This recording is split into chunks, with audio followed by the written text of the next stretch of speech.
about. There's a lot of chaymer over there about the special uniqueness of the Siyum Harambam fell dafka on Gimel Tammuz. And it's a big simcha for the Rebbe and Shemayim together with the Rambam. And anybody who remembers, or if you watched the video when the Rebbe made the first Siyum Harambam, the simcha that there was on the Rebbe's face after that sicha was just over 50 minutes. And they started singing a Hakofes Nigin. And the Rebbe's face was begashmius, was shining. You can see it even on the video. And the simcha on the Rebbe's face. And the simcha that the Rebbe had then wasn't just for the first Siyum then, but the Rebbe's simcha then is for all the Siyumim that we have, Ad Hayom Hazeh. So it's a tremendous day of simcha for the Rebbe. And if it's a day of simcha for the Rebbe, then it's also a day of simcha for us, for his chassidim. I'm going to read the last halacha, just to mention that when the Rebbe made that first Siyum, the Rebbe said then that the Rambam is so deep and there's so much to talk about, but the Rebbe said, like in karbonis, there are different types of karbonis. And then there's the carbon oni, a simple poor man's carbon. The Rebbe said the expression asiris ha'efa. So the Rebbe said he's going to make a Siyum in asiris ha'efa, where the Rebbe read the last halacha and he touched it in a simple way, which also was not so simple. But the Rebbe gave simple touch. I'm going to share that with you, and it took the Rebbe half an hour. It won't take me that long, so don't worry. If you all have a Rambam or the last halacha of the Rambam, then you can follow along. Or if Rabbi Cohen has it, maybe you want to put it on the screen, however you want. So the Rambam ends in Perek Yud Beis, halacha hey. The subject of Perek Yud Aleph is about Melech HaMashiach, and the subject of Perek Yud Beis is about the Yemei HaMashiach, what it will be like in the times of Mashiach. So the Rambam ends off like this. In that time, it means in the time when Mashiach comes already. What will the world be like? Lo yeh sham. There won't be. Sham means there in the whole world. Lo rav, v'lo milchama, v'lo kina v'sachrus. 4 things the Rambam says. There won't be hunger, there won't be war, there won't be jealousy, and there won't be competition. These are 4 factors of life that the world is constantly having to deal with. That there should be enough food for everyone. There shouldn't be wars, jealousy, and competition. This is part of life. The Rambam says that at that time, all of these 4 won't be. Why not? And he gives 2 reasons. Shateva tia mushpas harbe, because the teva, the good things, will be mushpas harbe, will be in abundance. They will flow in abundance. So there's nothing to be jealous about, because whatever someone else has, you have it too. You don't have to be jealous. Therefore, there won't be competition. But more than that, the Rebbe says there in that sikha that there still could be something that someone else has that you don't have. Something that's important and something that's valuable. So the Rambam says, that all of these delights will be mitzuyin ka'ofar. That means that they will have, the Rebbe gave the example of, we say when we burn the chametz, we say kol chamira ka'afra da'ara. We say that all the chametz should become like afra da'ara, like dust of the earth. So all the ma'adanim are going to be as important as dust of the earth. Like dust of the earth is not very important, so too the madanim won't be. And when those things happen, that there'll be a lot for everybody, and they will be insignificant, then all of these 4 problems fade away. There will no longer be hunger, there won't be war, there won't be jealousy, there won't be competition. So what's everybody going to do? So the Rebbe says these are things that the Rambam is telling us what there won't be. Now he's going to tell us, the Rambam tells us what in the positive what there will be. The whole asik, the whole occupation of the whole world is going to be one thing, and that is ladas es Hashem bilvad, to know and to understand the Eibishter. And the Rebbe points out kol ha'elam, not just Yidden, but everybody in the whole world. There will only be one concern and one occupation, one asik, and that is going to be to understand the Eibishter, to know the Eibishter, to get to know him. And therefore, Yidden, Yiu, Yisrael, Chachomim Gedelim, the Yidden are going to be great Chachomim, V'yedim Dvarim Hastumim, and will be able to understand those things that are Stumim, that until now were hidden. Sosum means hidden. that means the Rebbe says they're not matters of halacha. Matters of halacha have to be clear, as the whole Rambam just did. The Rambam in 14 books gave us a very big clarity in halacha. But rather, this is going to be things which are sasum, which are hidden from us till now. When we're going to be learning it, we're going to become great chachomim, and we're going to know all of these things. And elsewhere, the Rebbe explains the difference between chachomim gedolim and yedim dvarim astumim. V'yasigu das beiram, and we're going to be able to comprehend the das, the wisdom or the knowledge of the Creator, kifi keach ha'adam, according to the full extent of the potential that we're capable of receiving. Where do we know all this from? So the Rambam brings a pasuk from Teresh Biksav, from Tanakh, but from Teresh Biksav, Shinemar, because it says in pasuk, Kimola ha'aretz deis Hashem, because the Novi says that the earth will be filled with the knowledge of the Eibishter. So that is exactly what we're saying, that everyone will be chacham, because the whole earth will be filled with deis Hashem. The whole world will be filled with the dea, the knowledge of the Eibishter. What does that mean, to be filled with the knowledge of the Eibishter? So the Rambam continues the second half of the pasuk. Kamayim layom mechasim, like water covers the ocean. Kimola is already filled. There is no room for anything else. So what does he add with kamayim layom mechasim? So the Rebbe explains that in the water there's many, many things, and most of the things that we have on this planet, on the earth, we have in the water as well. But you don't see it, because all you see is the water. But there's hills and there's valleys and there's plants and there's volcanoes and there's all sorts of creatures. We don't see any of them because everything is covered with water. And therefore, when we say that the Yidden are going to spend, that the people are going to be spending all of their energy and time, Ladas Hashem Belvad, it means that the Eibishter is going to fill the world, not just Tam fill the world. You're not going to see anything else other than the Eibishter. Kamayim layom mechasim, like water covers the ocean bed. We're not going to see anything else. It will only be the Eibishter, learning about the Eibishter, understanding the Eibishter, and appreciating the Eibishter. And that is what everyone is going to be involved and busy with. The Asik, it will be their occupation. And that's this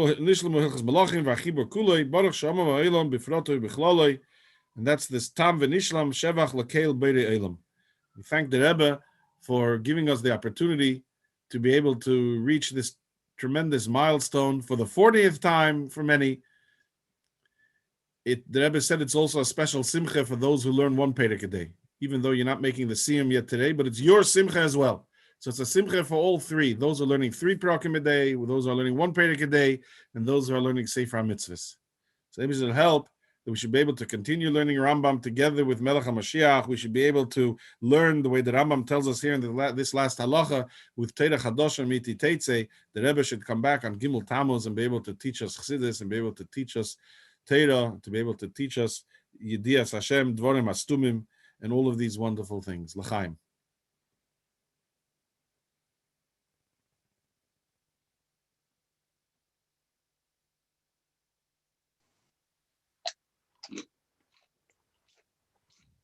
Where's the driver?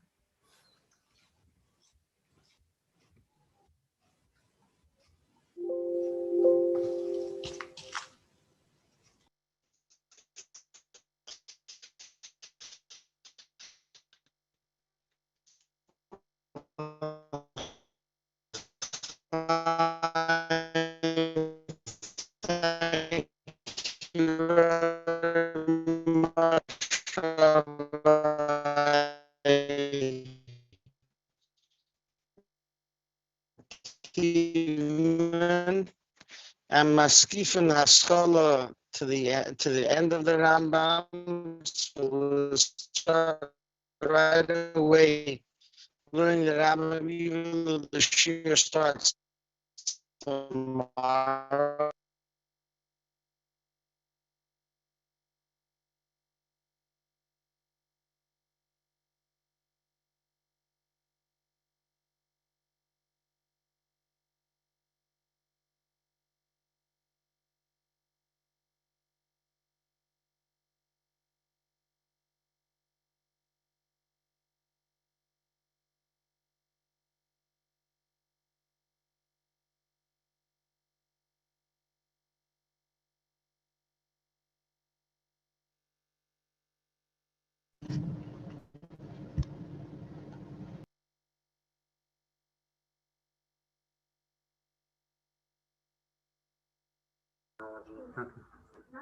Okay, apologies everyone for the technical difficulties in Beis Menachem.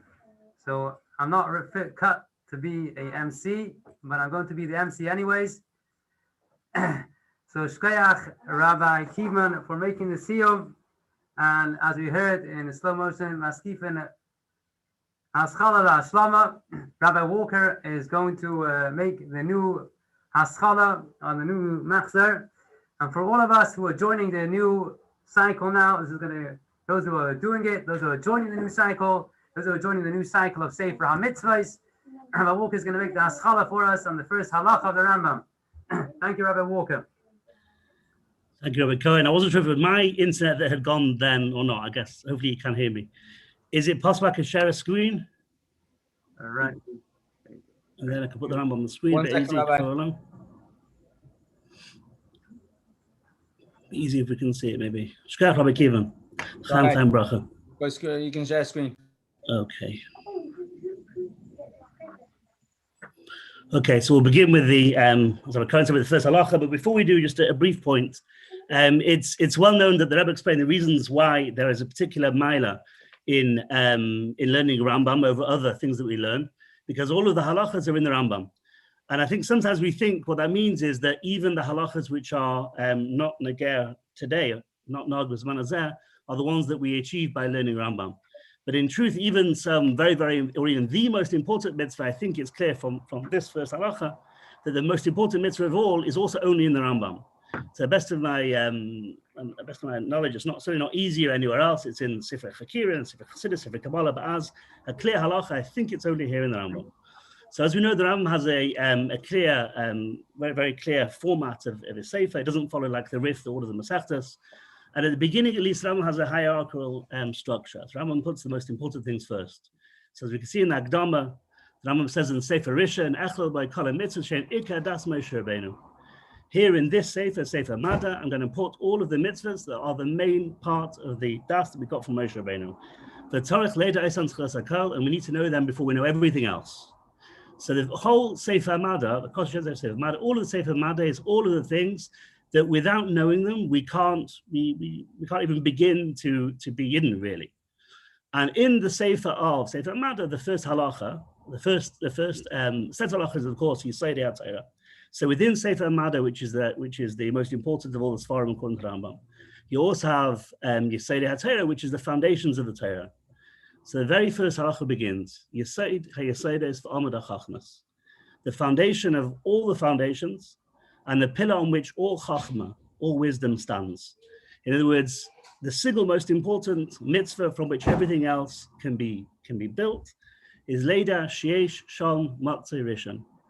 To know that there is a Matzeh Rishon, a first existence, a first being. It's a very important halacha, but it's also a little bit hard to understand in some ways. So the Rambam says Sheyesh Sham Matzeh Rishon. Normally we understand the word Sham to mean there, but if we understand it to mean there, the Chayru can end up with apikotos. We're saying that there is only there and nowhere else the Eibishter. So Kesef Mishnah, Yosef Cairo points out that the word Sham here doesn't mean there, rather it's a borrowed way from Arabic, and Sheyesh Sham Matzeh Rishon means there is a Matzeh Rishon, not that there is there a Matzeh Rishon. Alternatively, we can also say it means everywhere. By the way, it definitely doesn't mean there is there a Matzeh Rishon. It means either there is everywhere a Matzeh Rishon, or it means there is a Matzeh Rishon, a first existence. V'hu mamtzi kol nimtza, and he, the Matzeh Rishon, the Eibishter, brings into existence everything else which exists. V'cholin nimtzayim min hashamayim v'aretz u'masha b'neihem, anything which exists in the heavens and earth and between them, lo nimtzu elo me'amitis himatzai, they only exist because of his true existence. It's often easy just to say the words, but to understand what we're saying is a little bit harder. So let's go back a little bit. Sheisham Matzeh Rishon, there is a Matzeh Rishon. This is what's worthwhile pointing out. You can see here in this matter of the Rambam, Yisodei Amud HaChachmas is Shem Havaya. Rambam begins his sefer with Shem Havaya, Shvisa Shem Negdi Samid. Here is Sheisham Matzeh Rishon. What's a Matzeh Rishon? So in a very simple level, what it means is the existence that existed before every other existence. But very quickly, especially in the next halacha, the Rambam makes clear that's not really what it means. So Rebbe Nasicha explains what it means to be Motzei Rishon. And he says, how can you describe the Eibishter as that? And the Rambam says, if you want to understand this, the Rebbe says, if you want to understand this halacha, you need to learn Moreh Nevuchim. So luckily, I certainly haven't learned Moreh Nevuchim, but luckily then the Rebbe goes on the Sikh and explains what Moreh Nevuchim says. So it explains in Moreh Nevuchim, Sheisham Motzei Rishon means that you can't describe Kadosh Baruch Hu, you can't describe Atzmus in any terms other than to say that Kadosh Baruch Hu is Motzei, that Kadosh Baruch Hu exists. And in truth, you can't really even say that. All you can say is that he doesn't not exist. So as we know, it's a very basic klal in Chassidus that all of the shemus that we use and so on and so forth, they're all lower, they're all in the midas. And by Atzmus itself, there's no possible description other than Motzei Rishon, that Kadosh Baruch Hu is Motzei. And then says, what you also need to know is every single thing that we experience, that we think it exists, doesn't really exist. It only exists because the Kadosh Baruch Hu is mamsik, the Kadosh Baruch Hu brings it into existence. And that's what it means, mamitas himatzai. When we use the word emes, we generally mean something which is something which is permanent, and also mean something which is the fullest version of that. So every other existence only exists because the Kadosh Baruch Hu brings it into existence continuously, as we know, Beit Shayich of Amuna. And therefore, nothing which exists can be described as being emes, as actually being there, because in any moment it could not be there. The only existence which is emes is amitas himatzai, is a Kadosh Baruch Hu. Kadosh Baruch Hu, about which it's impossible to say that he wouldn't be, and therefore that's where the emes is. So says Ebba, what we need to know is that Kadosh Baruch Hu's mamsi kol nimsa. Kadosh Baruch Hu brings everything into existence, meaning everything which we think is really real is not really real. So we think yesh me'ayin, that we have reality and it comes from ayin, from a lack of reality. It's the other way around. Right? Mitzvahs hamatzai, Kadosh Baruch Hu is the true existence and everything else comes from there. But then the question is, why does it say Motzei Rishon? Rishon implies there's a first and then there's a second afterwards. So it says, oops, sorry, live on the main road, people drive very loud past. The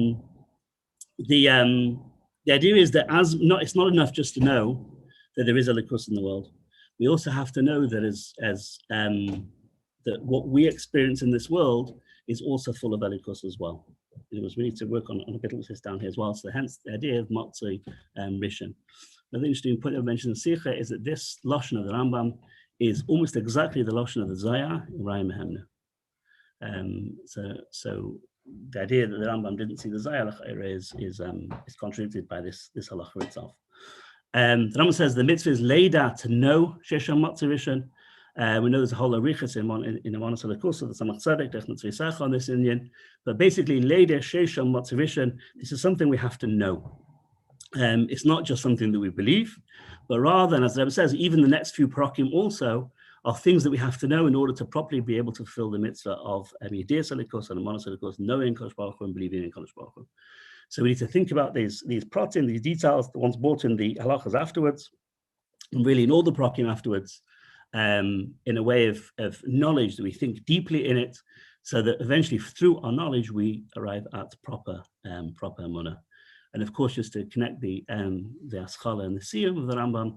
So here the Rambam says we need to know Leida Shesham Motzei Rishon, and of course, as Rabbi Kivan says, the end of the Rambam is when Mashiach comes, Kimal Haretz De'as Hashem Command B'Yom Machas, and we will all know Hashem.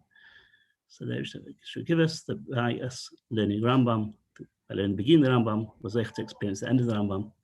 Mashiach, now. Amen. Back to you, Rabbi Cohen. Okay, you can. Thank you very much, Rabbi Walker. You made a real haskala taiva, and as you said, we should be zeicha to the Siyum of the Rambam. And when we're doing that, so we should be zeicha to the Siyum of Malhar, as Hashem command of Machasim. Before we go on to the next part of the program, some divrei isayros and divrei words of inspiration from Rabbi Dubov. We're going to just put on a little bit of music. Those people that want to are brave enough to switch on the microphones and join in. and sing along as we do some people in Beis Menachem. So, Lebed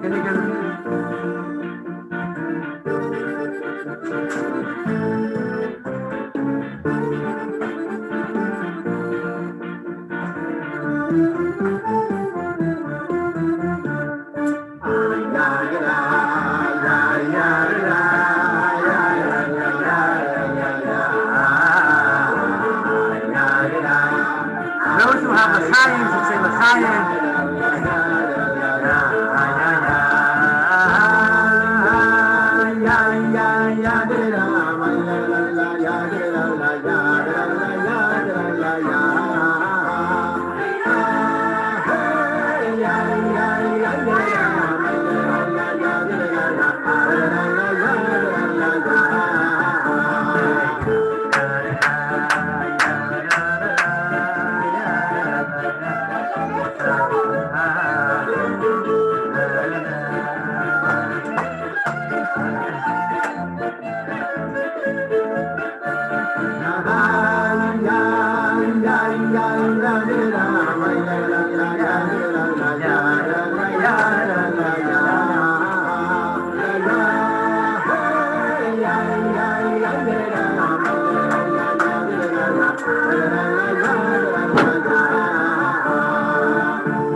Okay, that was just a little bit of a warm-up.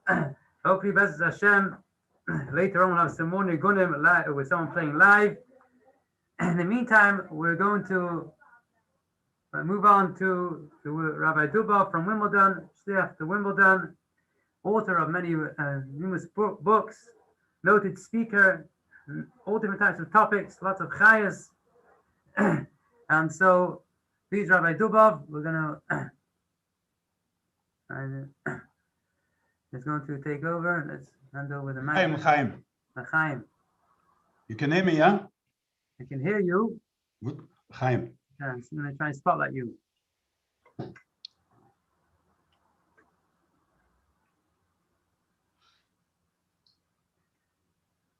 Chaim, it's nice to be back in Manchester, albeit by Zoom. Lovely to see the chayas of the brown kids there in Liverpool, dancing away l'chaim. Beautiful. Oh, the chayas levedike chevra, l'chaim, l'chaim.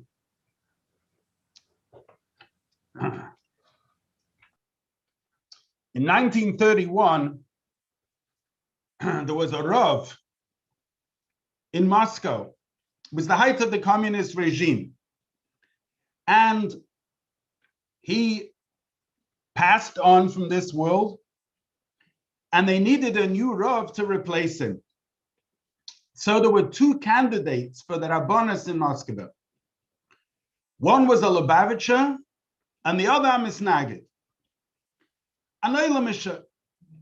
The Lubavitcher was called Reb Refoel Germanovich Kahan. He was a Rav in Neville. And the Misnagid, Aleilamasha, was called Rabbi Yankov Clemens. He was a Talmud of Nevardik. Now, this job to be the Rav in Moscow then was an extremely difficult position because the NKVD, the KGB, would literally, every single step that a person would make would follow. And you had to be a very klugi yid to be able to, on the one hand, lead the community and not deviate from halacha, and at the same time not to aggravate the authorities. It was a very difficult position. I would say more than that, it was an impossible position. Now, the Chassidim in Moscow, they, Kamuvan, wanted the Chassidish Rav. And they campaigned, Uberesham was a Chassid, it was called Rabbi Shalom Moskova, Khan, and he campaigned that the Chassidish Rav should win the votes of the Rabbonis. And it came a week before the elections. And suddenly, a telegram was received from the Frierdiker Rebbe that the Frierdiker Rebbe said that the Chassidim should campaign for Harav Clemens. And the Chassidim received the telegram, and they decided they're going to make an asifa to decide whether, perhaps is the Rebbe fully informed. The Rebbe, Frierdiker Rebbe, had already left. This was 1931. In 1927 already, the Frierdiker Rebbe had already left. And therefore, possibly the Frierdiker Rebbe wasn't exactly on the ground, knowledgeable of the situation. And did he really understand that the Chassidish Rav would be a better Rav? So they decided to make an asifa. And at this asifa, the Ziknei Chassidim gathered in Moscow. The asifa didn't last very long. This Reb Baruch Shalom Moskova, he took a chair, he lifted up a chair above him, and he said, anybody who voices an opinion against what the Rebbe said, boom, will receive this over his head. And of course, the meeting ended. That's how the democracy worked in Moscow at that time. Versteht sich, Rav Clemens was appointed as the Rav, and the Chassidim really didn't understand. They had no knowledge of this person. Why him? And why had the Frierdiker Rebbe insisted that he should be the Rav? There was a Yid in Leningrad, which is in St. Petersburg, which is a different community from Moscow. He was called Chaikel Chanin, Reb Zalman Chanin's father. And this Chaikel Chanin was a bacher at the time, and he was engaged in business. He was also a member of the Kehillah in Leningrad. So he was in business, and he was also an official member of the shul. So it was decided by the Chassidim in Leningrad that they should send him to Moscow to find out what type of person is this Rav Clemens. And he would come not officially, he would come under the guise of business, that he was coming to Moscow on business. And where would he stay? Because he was a Chassidish Yid, he needed a place to stay, so he would stay by the Rav. He could eat by the Rav, sleep by the Rav. And so he came to Moscow to the Rav's house. And for a number of days, he was observing this new Rav. One day, there walked in a Yid with a Shaila, Alter Yid, an old Yid, and he sat down by the Rav's desk, and he asked him the following Shaila. He said he was a Yid, Kol Yomov, all his days. He was a Shomer Shabbos. He was never Mechalel Shabbos. However, recently, they had made him in the factory that he was working. Everybody then had to work. If you didn't work, you were a parasite, and you were not zeicha to anything then. So they made him work, and he was good at his work, and they made him like a overseer in the factory. However, it meant that he had to work on Shabbos. And so he was coming to the Rav to ask a Shaila, how could he work in the factory on Shabbos? So, for example, he had to write down certain things. He had to turn on certain machines on. He had to take certain inventories. How could he do that? So the Rav said, well, tell me, do you have to do it?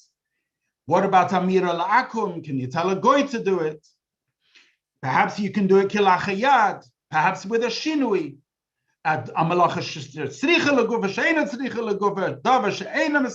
Whatever, he went through all the nuances of Hilchos Shabbos with him. And the Rav gave him an eitzah, how to navigate this challenge of, on the one hand, keeping Shabbos, And on the other hand, of being in this factory, it was an impossible situation. When the Rav finished giving him all the eitzes, the Yid broke out crying. He burst out crying. And he said to the Rav, how is it that all my years I was Shomer Shabbos, and right now, towards the end of my lifetime, I have the nisoyin of Chilul Shabbos? Why did Hashem, Lama Osa Hashem Kazos? Why did Hashem do this to me? And he burst out crying. He was terribly upset that he was presented with such a nisoyin at this stage in his life. Chaikel Chanem was watching, and he saw that the Rav held this Yid's hand, and the Rav also cried with him. And he said it was a sight to see the Rav holding this Yid's hand, and both of them were shedding tears over the bitter situation that they had to face there. Chaikel was impressed. This is what you call empathy. This is what you call understanding a person's situation. A few days later, a very similar situation arose. They came into the Rav's house, a Yid. This time, he looked more of a Ben Torah, and he sat down with the Rav, and he started speaking to the Rav and giving the Rav the following question. He said he has been appointed as a director of a factory, and he has come with certain shilas in Hilchos Shabbos because he wants to make sure that he's doing it right.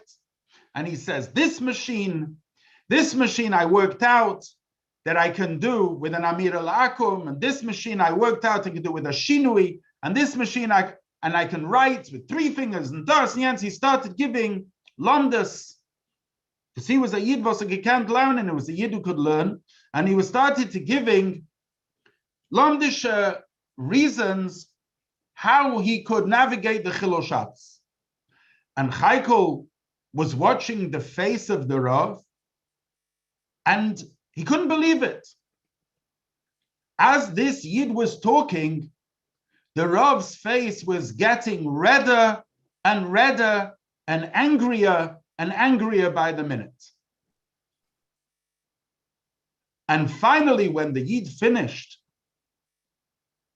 and he finished speaking, the Rav let loose. He says, you are Kadietska Korpus. He said, you need to go in fire and Wasser. You need to go in through fire and water, never to be Mechalel Shabbos. And he threw him out of his house like a dog. Chaikel was shocked. He couldn't work it out. This was 2 Yidden that came in, almost with an identical question. The first Yid, the first one, he empathized with him, he cried with him, he gave him an eitzah.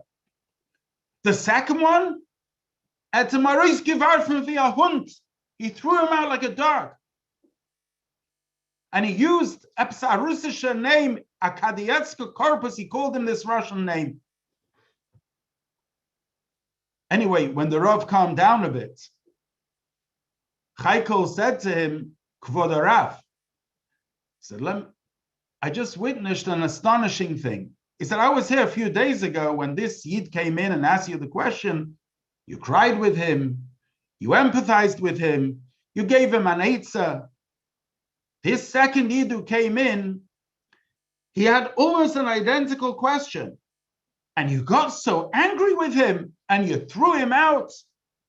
Why? Manishtana, this Yid from that Yid. And by the way, he said, you used a psaterm, you called him a Kadietska Korpus. What exactly did you mean? So the Rav calmed down and he said, let me explain. He said, the first Yid who came in was a Pasha Yid. And it really, he took it to heart very badly that in his older years, he had to be Mechal Shabbos. He genuinely came in with a feeling of Zubrachenkeit. He was broken, that he had to be Mechal Shabbos. And I empathized with him. I cried with him. I did everything I could to alleviate his misery, his challenge. I didn't have the answer. Why did Hashem make it now? All I could do was to cry with him. This second Yid came in. He's Kadietzka Corpus. You know what that means? He said, let me explain to you what that means. He said, the Tsar of Russia, the Tsar has a unit of bodyguards. These bodyguards are not regular soldiers. They are trained from being very, very young until they are the fittest, fiercest, battle-trained soldiers in combat, in shooting, in riding, in anything to do with military. These are the top. In America, that would be called SEALs. In England, you've got the top crack commando units. They were given a special education. They were given special food. They were given special teachers. They were given special... These soldiers, the bodyguards of the Tsar, they're called Kadieska Corpus. This second guy who came in to ask me this question, he's Kadieska Corpus. Do you know where he learned? Do you know which yeshiva he learned in? He learned in Tomchei Tmimim. That's what the Rav's telling him. He learned in Tomchei Tmimim. He says, Atomim came to ask a Shaila how to be Malchal Shabbos, and he's using Lomdas, how to drei ois von Achilol Shabbos. That's not how Atomim asks a question. That's not coming from Kadietzka Corpus. Atomim should go in fire and Vasa. He got a different education. He should know better. He's got a different education. He should know better. He should go on Mesiras Nefesh Mamish, not to be Mechal Shabbos. When Chaikel Chanan heard this from the Rav, he understood his mission was accomplished. He understood very well that there was a good reason why the Frierdiker Rebbe said that he should be the Rav. And in fact, later they found out that this Rav had connections going back with the Frierdiker Rebbe. They built mikvois together. And eventually, he was the Rav in Moscow. They gave him such a hard time that he too, unfortunately, he cracked under the pressure, but B'Seif Yomav, he managed to get to Eretz Yisrael, where he lived out his days. Today is Gimel Tammuz. 27 years. Who today is Kadietzka Corpus? Who today are the hands and the feet, Begashmias, Ba'al Madain, in this world of the Rebbe? This is us. This is the Tmimim, the Shluchim, the Rebbe's Chassidim, men, women, and children. We're Kadietzka Corpus. As Rabbi Kivman pointed out, Hashkocha Protis Niflo, that the Siyum Harambam coincides with Gimel Tammuz. Doesn't happen every year. I don't know whether it's ever happened, but that it should happen. Arboim shekoyim adaita de Rabbi, that time that you come to understand the das of the Rebbe, that it should happen on Gimel Tammuz is unbelievable. Another thing just happened today. Half an hour ago, they just swore in a new government in Eretz Yisrael. a government which potentially could be very problematic in matters of Yiddishkeit, in Chilul Shabbos, in Giyur Kahalocha.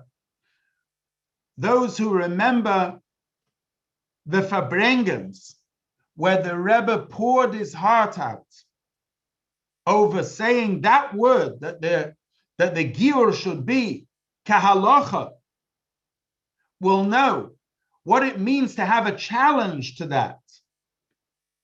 The Chas v'Chalida, there could be Chas v'Shalom, a Yerida, that it could go in the hands of Yidden who are not Shomrei Torah mitzvahs. B'derech klal, Chabad doesn't enter into politics. There was one occasion, though, when the Rebbe did intervene, voting Gimel, for those who remember the Parsha B'Yomim Hahem. And I'm absolutely sure now, as the Vad Rabboni Anash did, our Vad Rabboni Chabad did in Eretz Yisrael, Harab Yeruslavsky sent a letter, the Chas v'Chalila, there could be a Bechia L'Doros. It remains to be seen what's exactly going to happen. Hashem Yishmerenu. But things which are very holy and dear in Yiddishkeit in general, and to the Rebbe Bifrat, such as Shleimas Ha'aretz and Shleimas Ha'am, is at stake. It all coincided with a Siyum Harambam and Gimel Tammuz. What does it mean to us? I remember Gimel Tammuz, Tavshin Nundalad, I was there. I remember Reb Mendel Farbrengen. Reb Mendel's Farbrengen gave me tremendous an idut. He just said one word, but that one word turned me around so that the day after we came back. Reb Mendel Farbrengen, he said, aha. That was the word, aha. In other words, aha, you think it's over. The Samach Mem won. The Rebbe's gone. Aha. That one word. Anan poyale the Imam Anan. We are workers of the day. Our job is not to ask questions. Our job is not to know all the answers. One thing our job is, Kadietzka Corpus, we were given Oitzrus, we were given the Bizbuz Ha'oitzrus, every single thing that you need in order to bring Mashiach, and it's Biyadenu. And our Yadenu are the hands and feet of the Rebbe today. And so the question, Gimel Tammuz, is, the fact that Mashiach is going to come, Stop sagt in Harambam, Heinzke Harambam. Kol mi she'ena maimin boi, she'ena mechakel b'yosef v'chulu. Teres Emes sagt, Mashiach vet kumen. The Rebbe said this is the last generation of Galus, the first generation of Gula. The question, that's not the question. It's not the question like the Meraglim. If. The question is how. What are we doing? What is each one of us doing, men, women, and children, our part to make it happen? There's one answer, Oir, Lichtigkeit. Our job is Lichtigkeit, Machen Lichtig, Nedes Loher, simple. It's not complicated.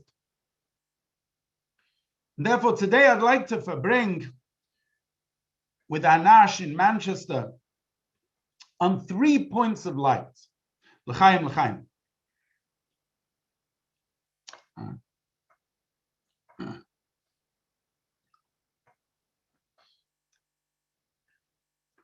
Point number one.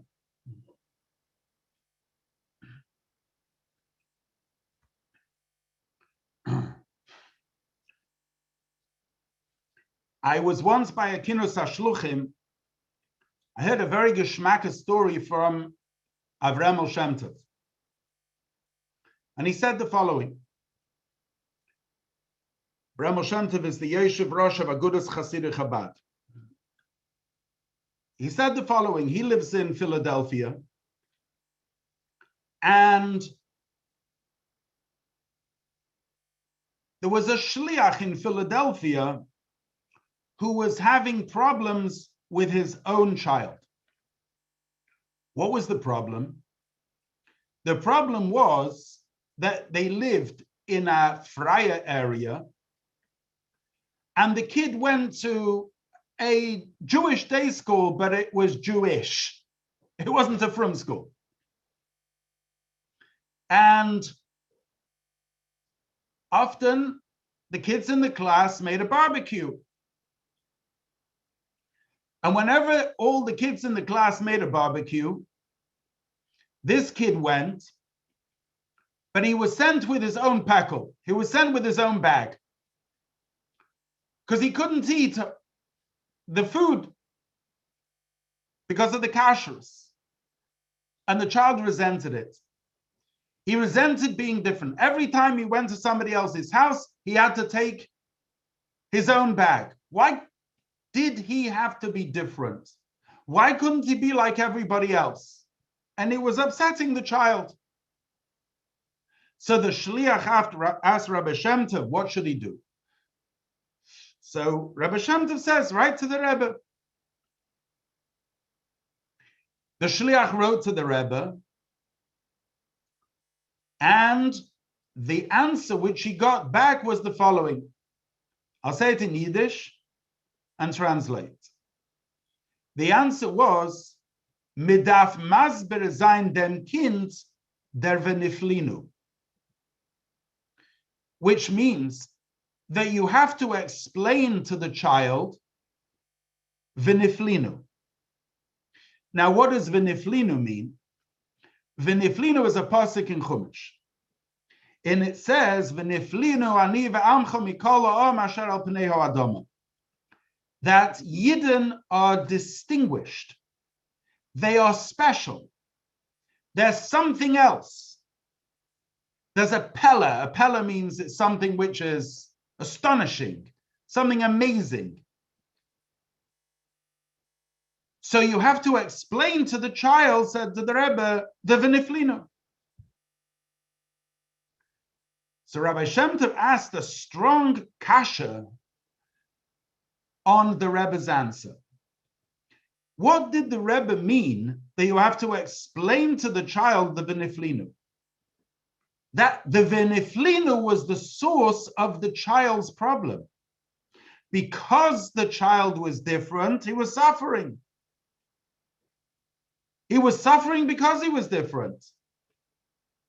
So what was the Rebbe saying? The answer is that the parent had presumed that the child understood what it meant to be a chassid, a shliach, but had not necessarily taken time to explain to the child what it meant. And therefore the Rebbe was telling the parents, midaf masbir sein dem Kind. You, as a parent, as an educator, need to take time to explain to the child the veniflinu. I was once in Sfas, in Beis Chana, in Farbrengen with the girls in seminary. One of the girls in the seminary was a Shem Tov from Uruguay. Her father, Lezer Shem Tov, Avremel Shem Tov's son, came to visit his daughter in seminary. He was there the same Shabbos I was Farbrengen. We were Farbrengen together. It was a Geschmacke Psidische Farbrengen. I told over this story from his father. When I finished speaking, he said, I'd like to correct two things in the story. Correction number one, the story was not with a shliach in Philadelphia. The story was with me. I was the child in the story. And the shliach that wrote to the Rebbe was my father. And he said, I have an addition in the answer as well. The answer wasn't just medaf masber zayin de veniflinu. There was one word missing. The correct answer was Medaf Mazbezain der Chasidische Veniflinu. That was the correct answer. In other words, there's the Veniflinu of being Ayid. But then there's a Chasidische Niflinu. What does it mean to be a Chassid? Bechlal, Chabad, Bifrat. What does it mean? And therefore, my first point of light in this Chassidische Farbrengen Gimel Tammuz Tavshin Pei Aleph is a call out, a shout out to parents, educators, influencers, mentors, men, women, and children, that we shouldn't presume anything. I recall once in camp, I said to one of the kids in camp, they were singing, "We were Mashiach now." I said, "That's great." I said, "Have you any idea what the word Mashiach means?" The kid said, "No." I said, "Fair enough." And you should have seen the chayas with which the kid was singing. And then I realized that all too often we just presume things that by this magical osmosis, the kids get it. It's not happening. And therefore, the first point of light is Masber sein de Veniflinu. In order to explain the Veniflinu, first of all, you need oisius. You need to be able to articulate it yourself. And in order to have oisius, you've got to think it through yourself what it is. And then you can give it over. So we can talk about von Hein bis Morgen, Chitas and Rambam. Tell you another story. It's brought in the Rishimas of the Frierdiker Rebbe that the Frierdiker Rebbe was once sitting in Cheder in Lubavitch. He was daydreaming, karogel by children, sitting in class daydreaming, and he was looking out of the window. Rashbatz, Reb Shmuel Betzalel, who was his Rebbe at the time, saw him, even though he was the Rebbe's son, he was the Rebbe Rashab's son, but he was daydreaming and he was looking out of the window. So he gave him a patch. He wrapped him on his whatever, on his knuckles, and he said to him, a geschmack Wort. He says, it's better to be standing outside, looking inside the window, than it is to be sitting inside, looking outside the window. This was the Maisa. Can Asach verbringen in this Maisa? Why? Because let me ask you, what do you think could the Frierdiker Rebbe see already looking outside the window in Lubavitch? A cow, a chicken. Was kann man schon sehen? What can you see already?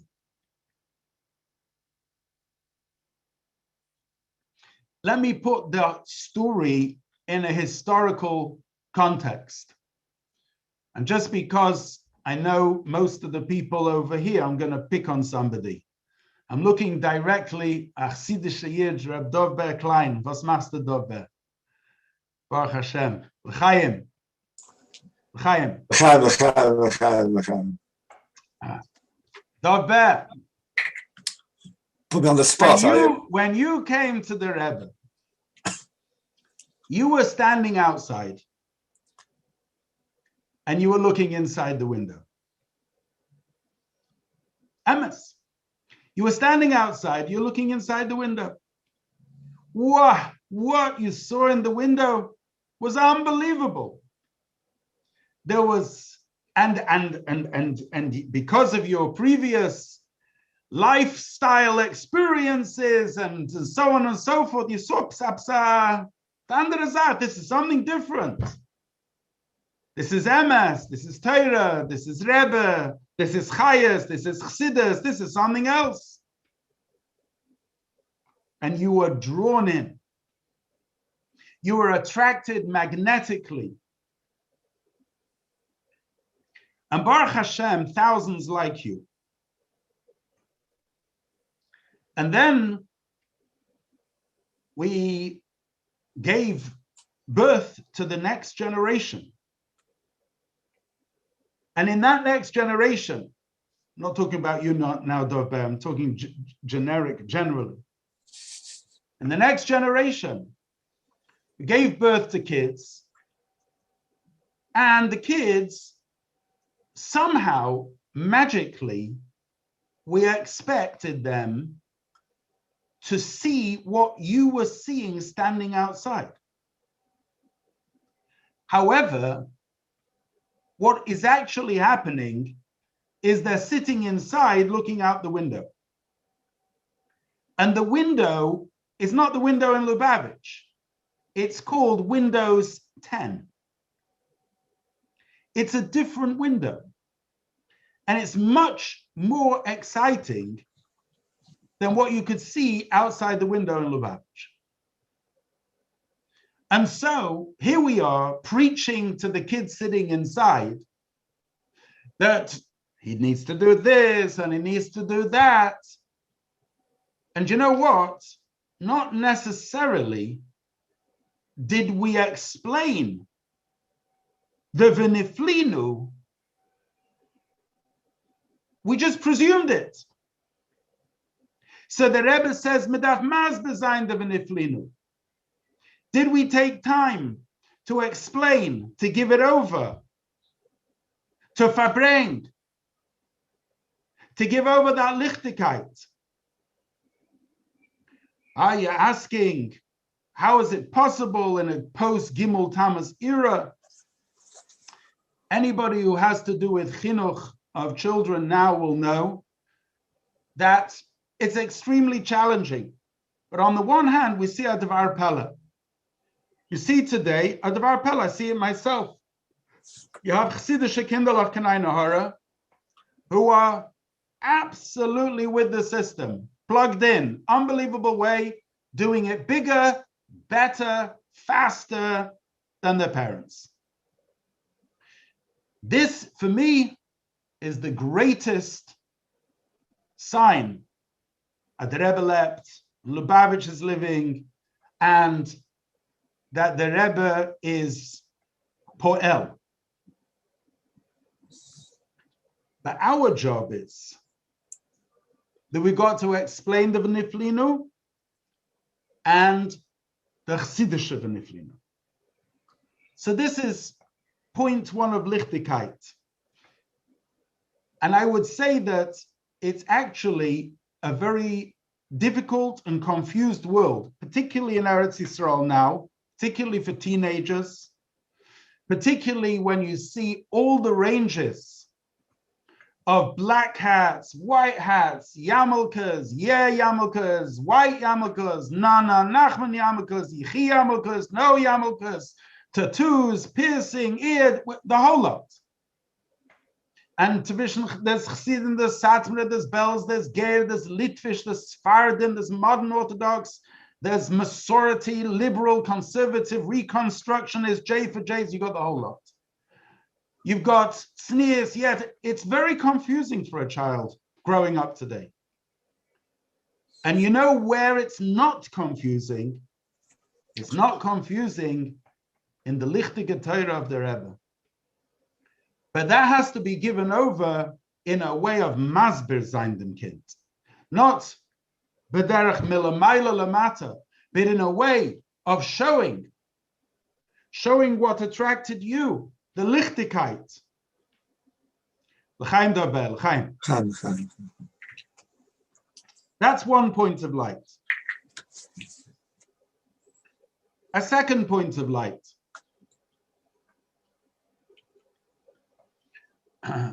Jonathan Sachs, Oliver Sholem said that Harav Jonathan Sachs said that the first time he met himself was when he met the Rebbe. Talking about an extremely talented, deep individual.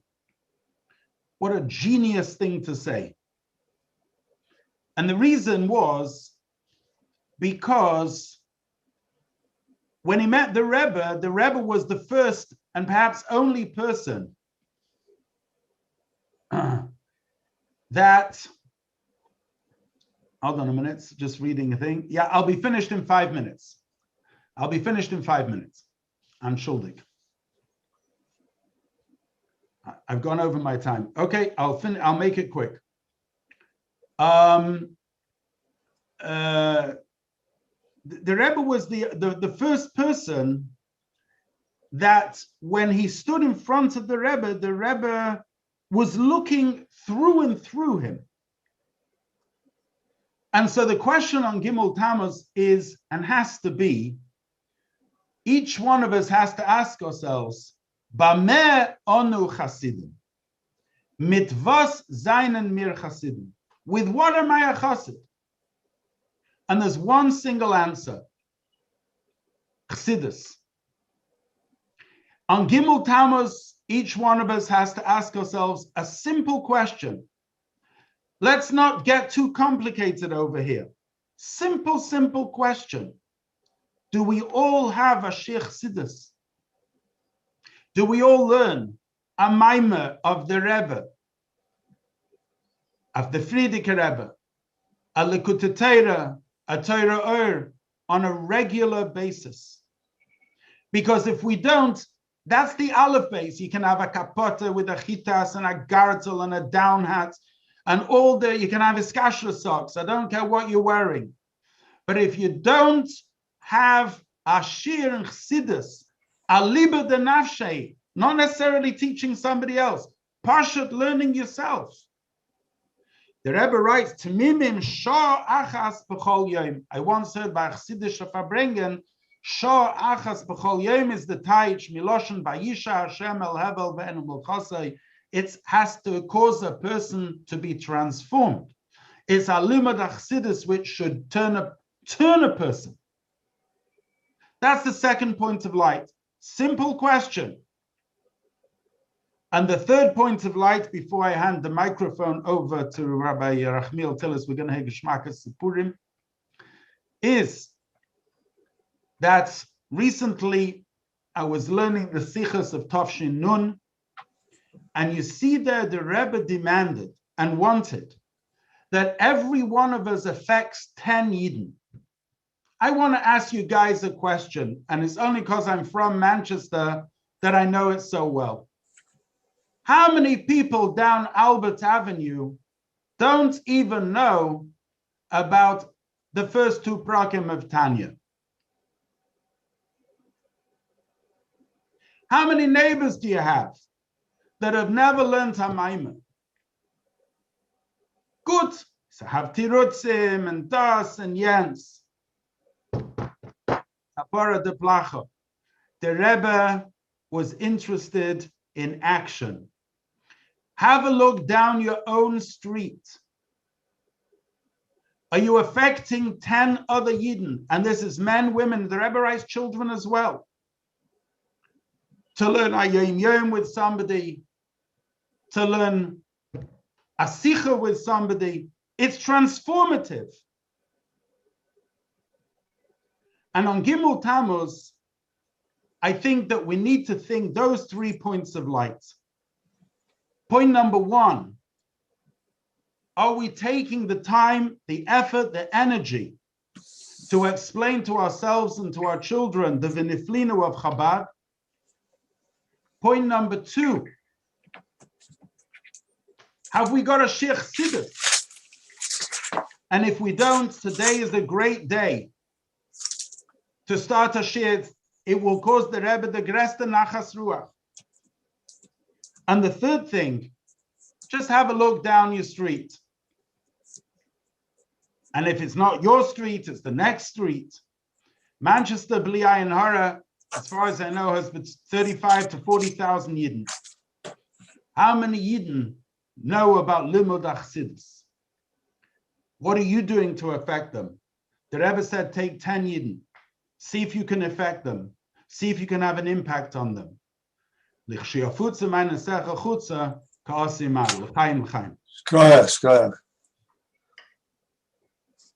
Rabbi Duval, we were only asking to make a hefsek and continue later. But thank you very, very much. Shekayach. We're going to move on to Rabbi Tillis from Eretz Yisrael. It's much later by him now. He's 2 hours ahead. He's famous. He has a weekly story session in the Ascent of Tzfas. He directs Kabbalah online. A lot of people read his stories, and via Chabad.org and in the Minyan, the week of the Minyan, etc. So he's joining us via Zoom today, covered this special occasion. Rabbi Tillis. Assalamu alaikum, everyone. Can you hear me? Yeah. Yes. Okay, good. The motion mentioned that that I tell stories weekly at Ascent. That's because I run Malava Malka there. But the last 2 years on Gimel Tammuz, there wasn't. This year and last year there wasn't Malava Malka because of the effects of the Corona plague. And I missed it because I have a special seder when I tell the story on the Motzi Shabbos before Gimel Tammuz, or if it is Gimel Tammuz like this year, and that is I feel it's very important to point out the aspect of the Rebbe that he's a global Rebbe in a sense that there's never been before in Jewish history. Moshe, of course, was able to interact with tens and hundreds of thousands of Jews, but they were all crowded into one little area. And even Mordechai Yehudi, who saved the Jews in 127 provinces, nevertheless, he interacted really personally only with the Jews in Shushan and Birah.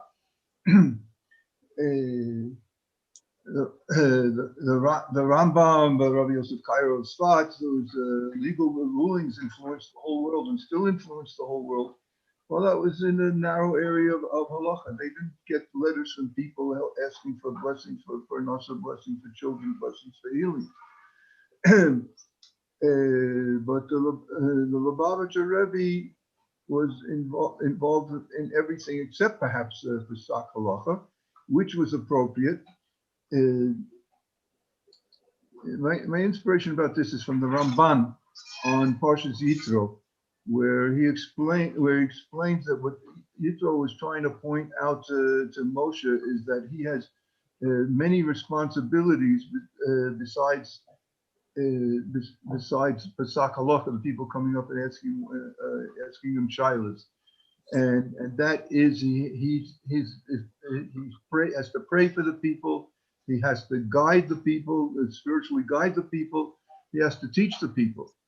And in terms of Beit Din, Pesach halacha, that has to be in a different, that's something separate, and it should even be in a different location. So, and this is the first time in history there was a Rebbe that was in touch with Jews around the world, and often on a personal basis, even though, of course, there's the shluchim everywhere also, which increased his reach 10,000-fold. But the stories I'm going to tell don't involve any shluchim, any pools of shluchim.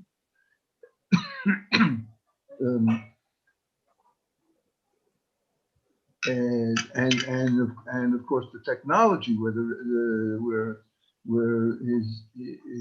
his sichot were on in the United States anyway, were on television, and all kinds of people watched. I remember Rabbi Lipsker,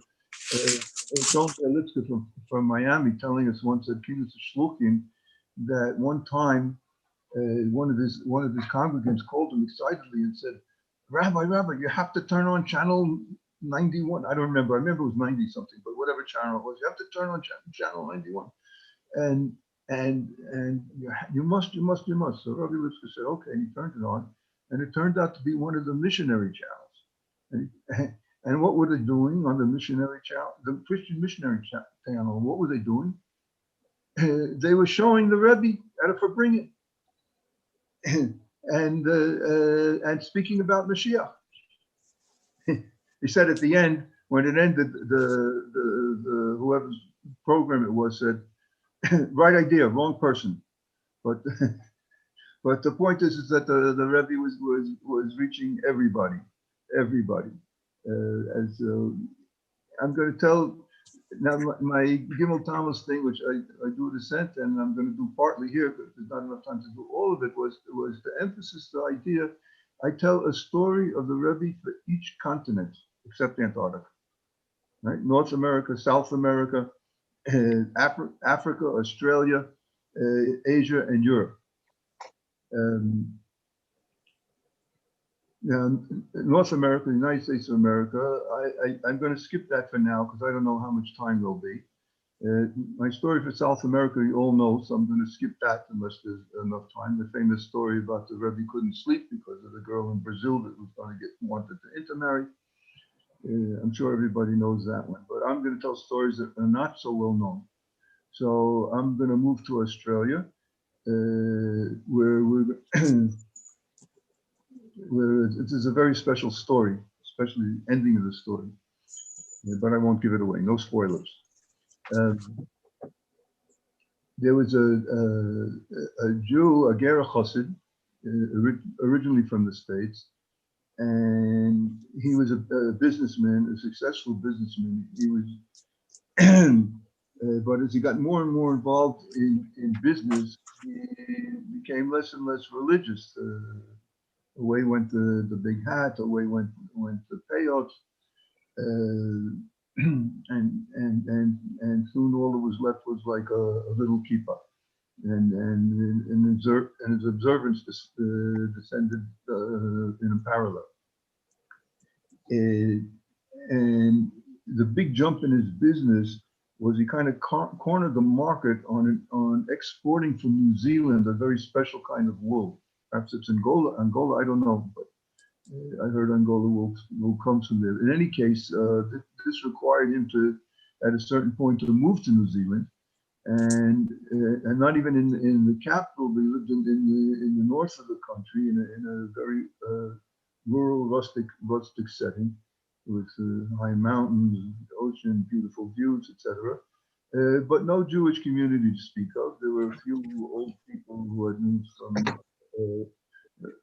from Australia, and that was about it.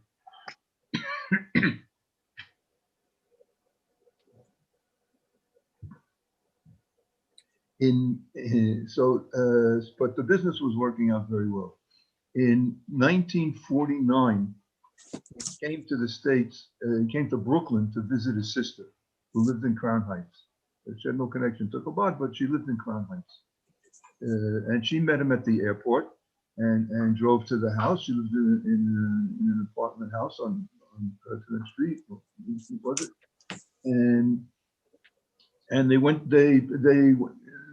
pressed the button for the elevator. The elevator came, they opened it, and inside was already somebody there, a rabbinical-looking fellow with a wide black beard, and as the door closed, this man turned to the Jew from Australia and said, "Shalom Aleichem, where are you from?" And he said, "He's currently living in New Zealand." So, so the Rebbe asked him, "Is there a mikveh in New Zealand?" And he was quite taken aback by this. He said, "Well, no, that's not really such a. I don't know so much about the Jewish community in other parts of New Zealand, or if there is Jewish community. I haven't been living there that long, and it's not my thing really." And the Rebbe said to him, "You have to understand that when one's life takes one to strange places that normally one wouldn't go to, you have to understand that it's part of God's plan, and you have to ask yourself what you can do to help with God's plan and wherever it is that you go." And at that point, the elevator stopped, and the man got off. He nodded goodbye, and he got off. And the Jew from New Zealand turned to his sister and said, "Oh, that was intense. Who's this guy? Who is that man?" And she said, "That's Menachem Mendel Schneerson. He's the son-in-law of the current Lubavitcher Rebbe."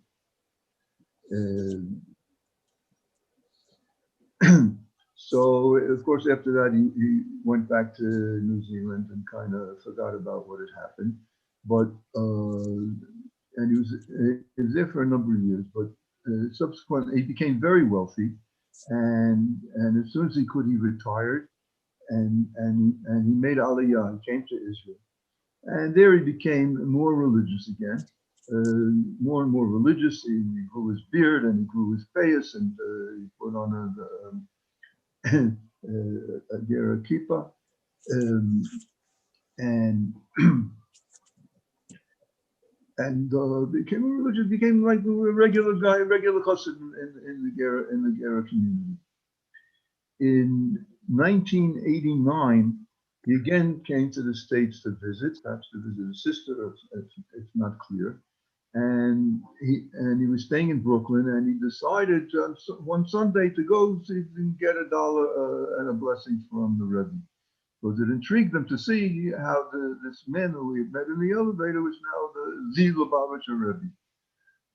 So he drove over there on Sunday, and the first thing that astonished him was the length of the line. He extended all the way down Eastern Parkway. And he realized he would have to wait for hours, but he decided to do it.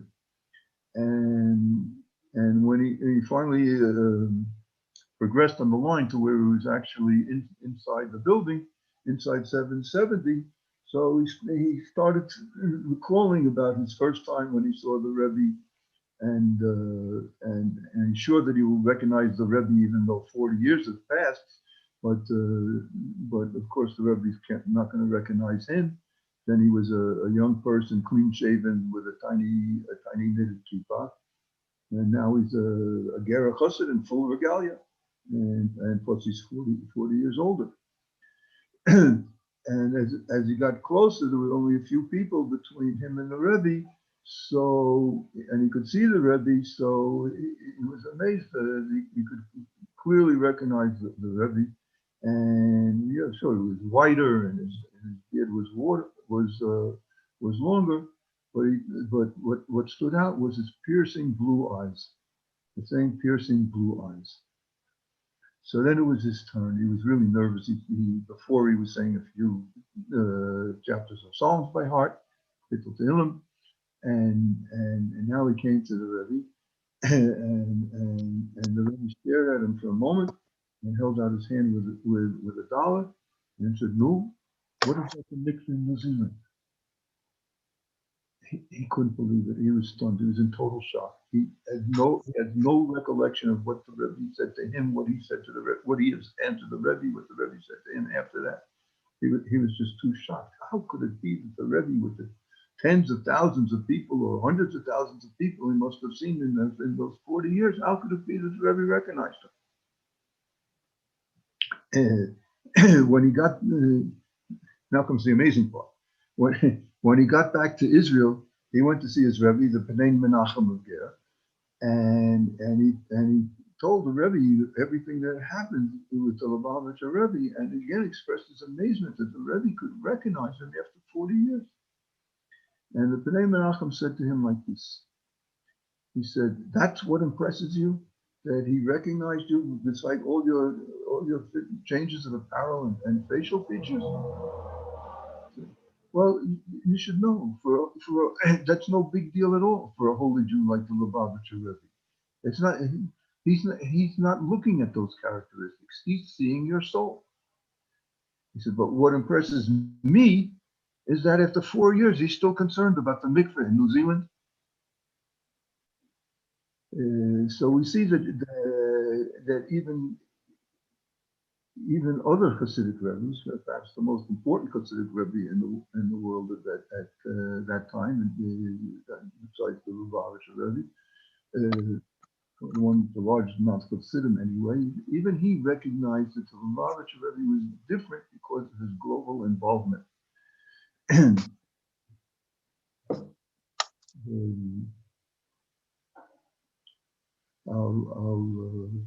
I'll move on to Asia. There was a Lubavitcher Chassid. I haven't been able to find out what his name is. He was on business in San Francisco. He was from Crown Heights, but he was on business in San Francisco. When suddenly he got a message from higher ups in his company that because of certain market developments, it was very important for him to travel to Japan as soon as possible. Well, okay, he has to go to, they tell him he has to go to Japan, but he's certainly not going to jump up and go to Japan without consulting the Rebbe. He's a chassid. So he telephoned the Rebbe's office and explained to them the situation and requested a blessing, the permission and a blessing. And in a very short time after that, he received a telephone call in response. And one of the secretaries told him that the Rebbe gives you a blessing, but he asked that you do not leave from San Francisco, that you do not board the plane until a certain package arrives. It's already on its way, special delivery. And you should bring this package with you to Japan. And when you get to Japan, you'll know what to do with it. So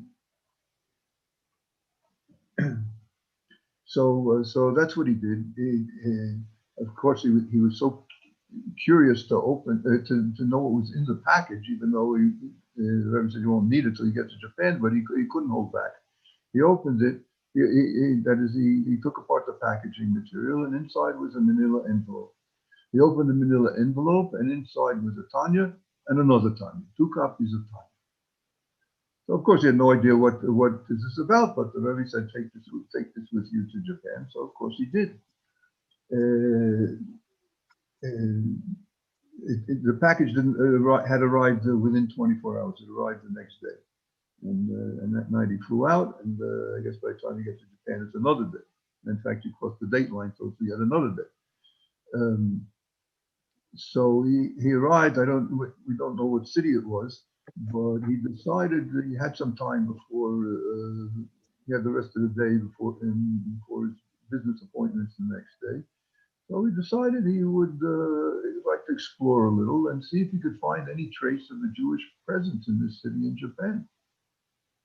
So he asked around, he walked around, he looked, he made inquiries. Finally, he was told that at such and such an address and such and such a building, such and such an address, sometimes they hold synagogue services. So he was able to find the place. He went in, and it was kind of dark. It was the middle of the weekday afternoon, but there was one other man there sitting. And he saw that this man looked, it was just very clear, looked very unhappy. So he went over to him and gave him a very cheerful Shalom Aleichem. And the man said, Aleichem Shalom.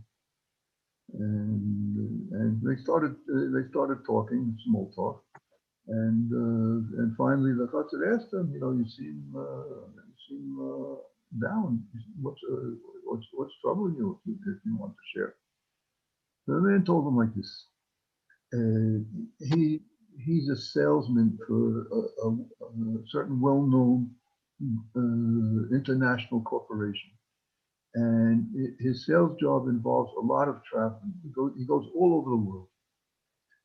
And on a recent trip, a month or 2 or 3 before, he was in a terrible accident. The plane he was on collided with another plane. Many people died on his plane. Many people died on the other plane. He was untouched, unhurt. He got out of there unscathed. But mentally, he was very affected. When it was time for him to fly to the next destination, he was too afraid to do it. He was just terrified to get on the airplane. And so we canceled. And it was very, very difficult for him to get on a plane. He reduced very much his appointments, the number of flights. And pretty soon, after a while, he had almost stopped flying anywhere. And it was drastically negatively affecting his parnasa. and that situation was really affecting his mental health as well. Some friends told him that he should write a letter to the Lubavitcher Rebbe, get a blessing, get advice. So he wrote a letter to the Rebbe explaining the situation, and 2 weeks later he received an answer. And the Rebbe gave him a blessing that he should be able to overcome his fears, and he gave him an advice. He should acquire a book of Tanya and take it with him wherever he goes.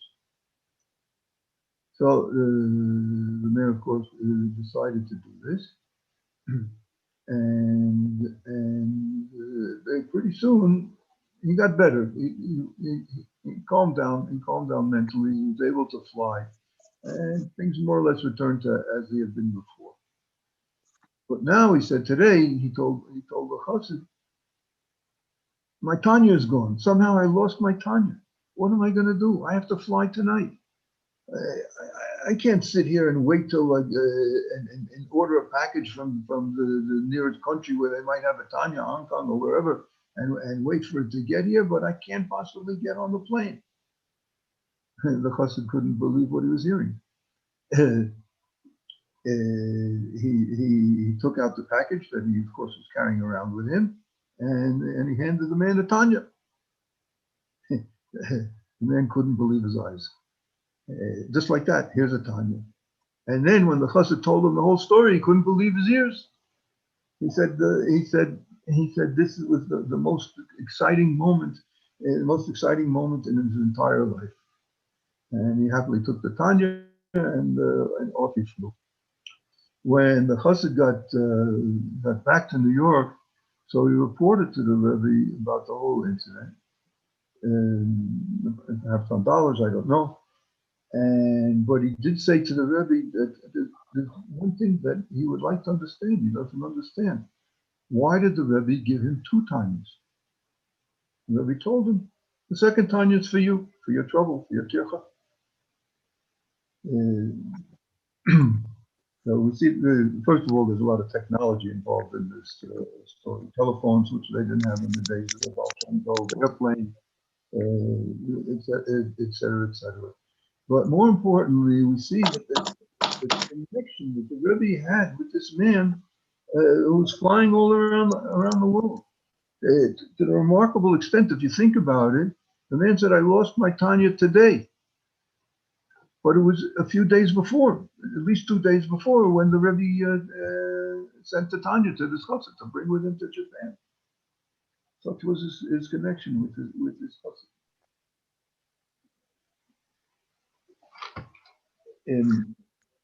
I'm going to move on to Europe.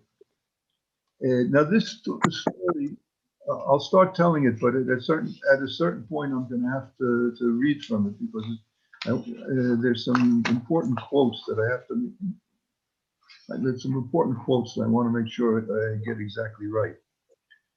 And in the late 1980s, several years before the fall of communism, so the Rebbe predicted that its demise, that it would end soon, and he was so convinced and convincing about this that he instructed Professor Branover, Yirmiyahu Branover, who had made Aliyah and lived in Jerusalem, to work on developing a neighborhood for a new neighborhood which became remote, for a part of remote for all of the Russians that would be leaving Russia in the following year. This was 1990 when he said this to Branover.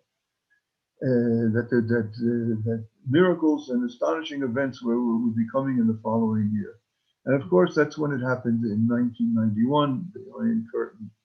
They toppled the statue of Lenin, one of the most amazing visual sights I've ever seen on the screen.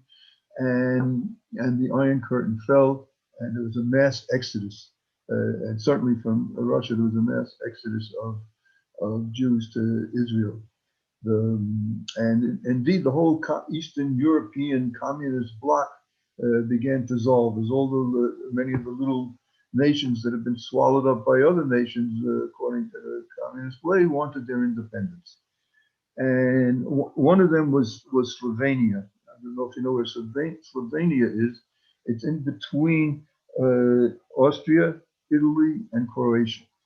And at that time, it was incorporated into Yugoslavia, as had been decided by the Western powers after World War II. So Slovenia declared its independence, and Yugoslavia did not permit, and they were much more powerful nation militarily than Slovenia, and they declared war and prepared to invade Slovenia, and it was a hopeless situation. Slovenia had no power whatsoever militarily.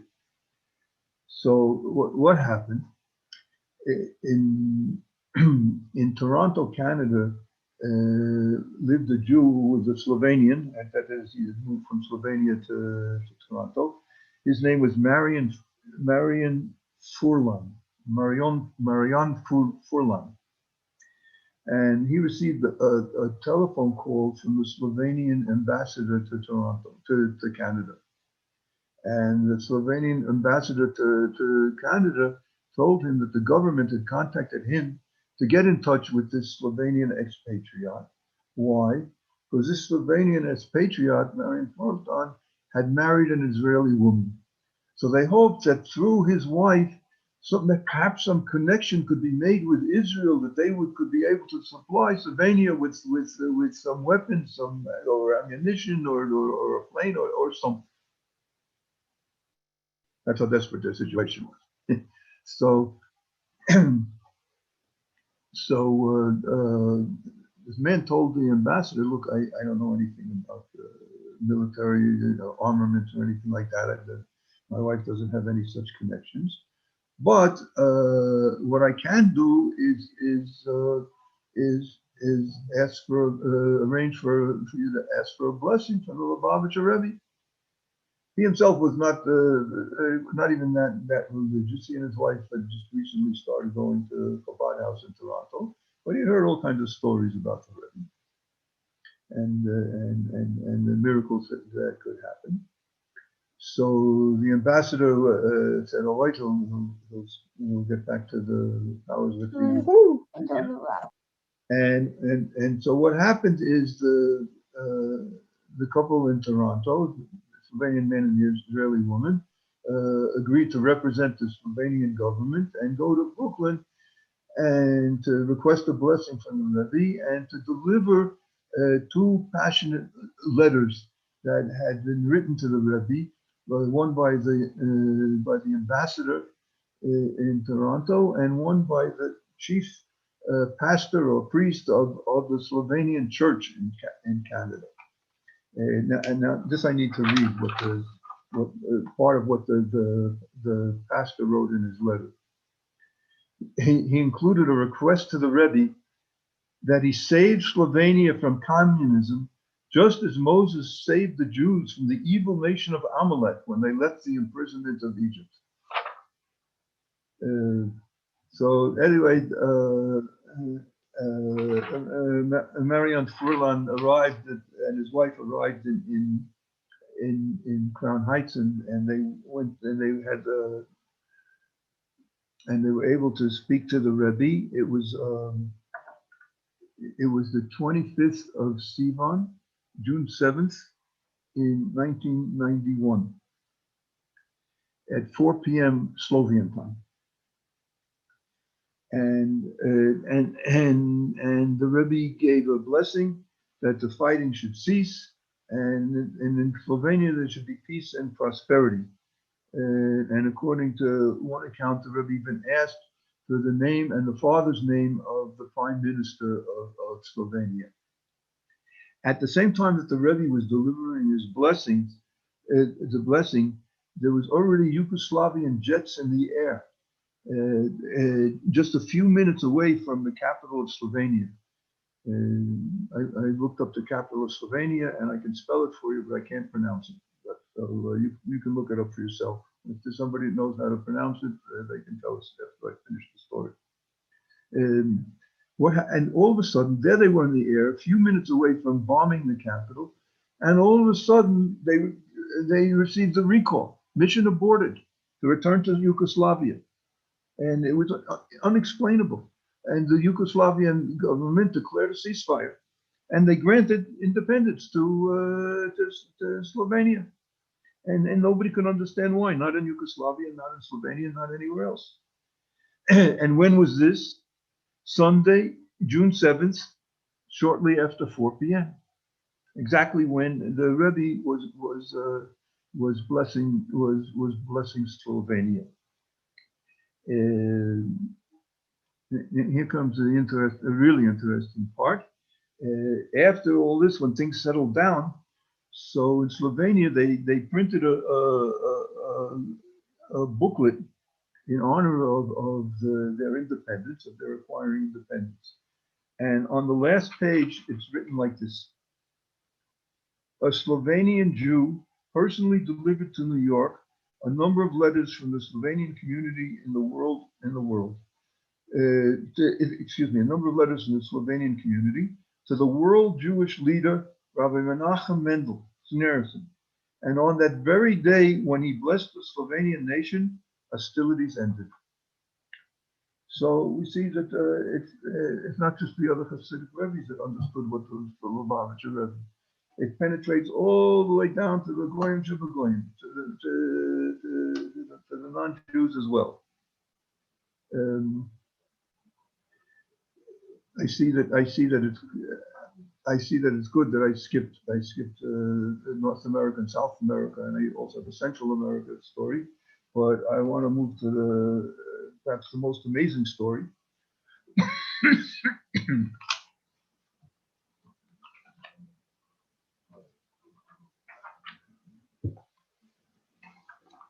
This starts in Israel, in Bnei Brak. Not in Bnei Brak, on an airplane.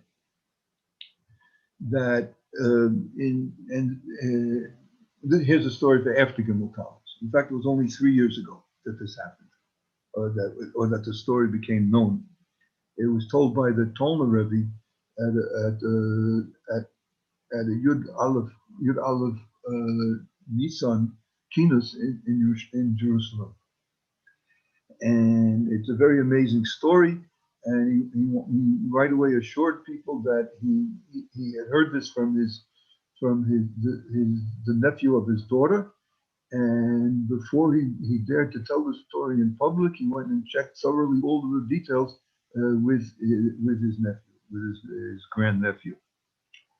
That his nephew was on a plane to New York, and sitting across the aisle from him was clearly a religious man with two sons, twin boys, and they got to chatting, and it turns out that this man and his sons were from Kiryat Sefer.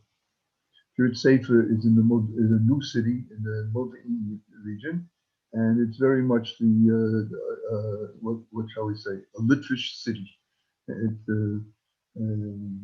Many graduates from the literature yeshivas in Bnei Brak moved to there, and very much not Hasidic. And he told the Tolna Rebbe, of course, his nephew, that he and his wife, at one point, he and his wife had been married for more than 10 years. They hadn't had children, and this was the source of the main source of great shalom bias problems between them. There was so much tension from this that they were really drifting apart, always fighting. And he decided that maybe it would be better for him to divorce his wife, which is acceptable in Jewish law. When they've been married for 10 years and no children, maybe each could have children in a remarriage. That's in the case after when there's no hope after 10 years, if there's treatments available or whatever, so it doesn't apply.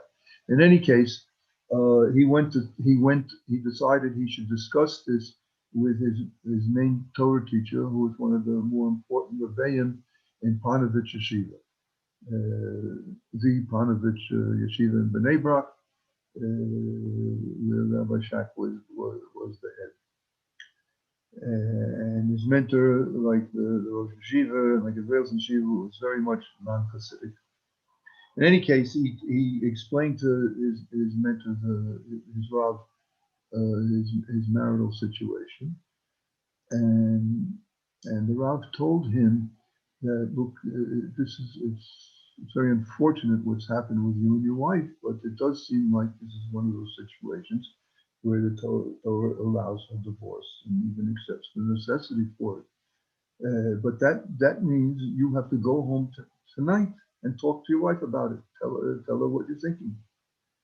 And he didn't really want to do that. He was pretty sure that all that would result from that would be another quarrel. But he had to follow his Rav's advice. So he went home and they spoke for a long time. He was saying that, look, maybe it will be better off to separate, remarry. Maybe then each of us will have children. In any case, they went to bed at a late hour, and then in the middle of the night, his wife shook him, and she said, "I just had the most extraordinary dream that the Lubavitcher Rebbe appeared to me in a dream."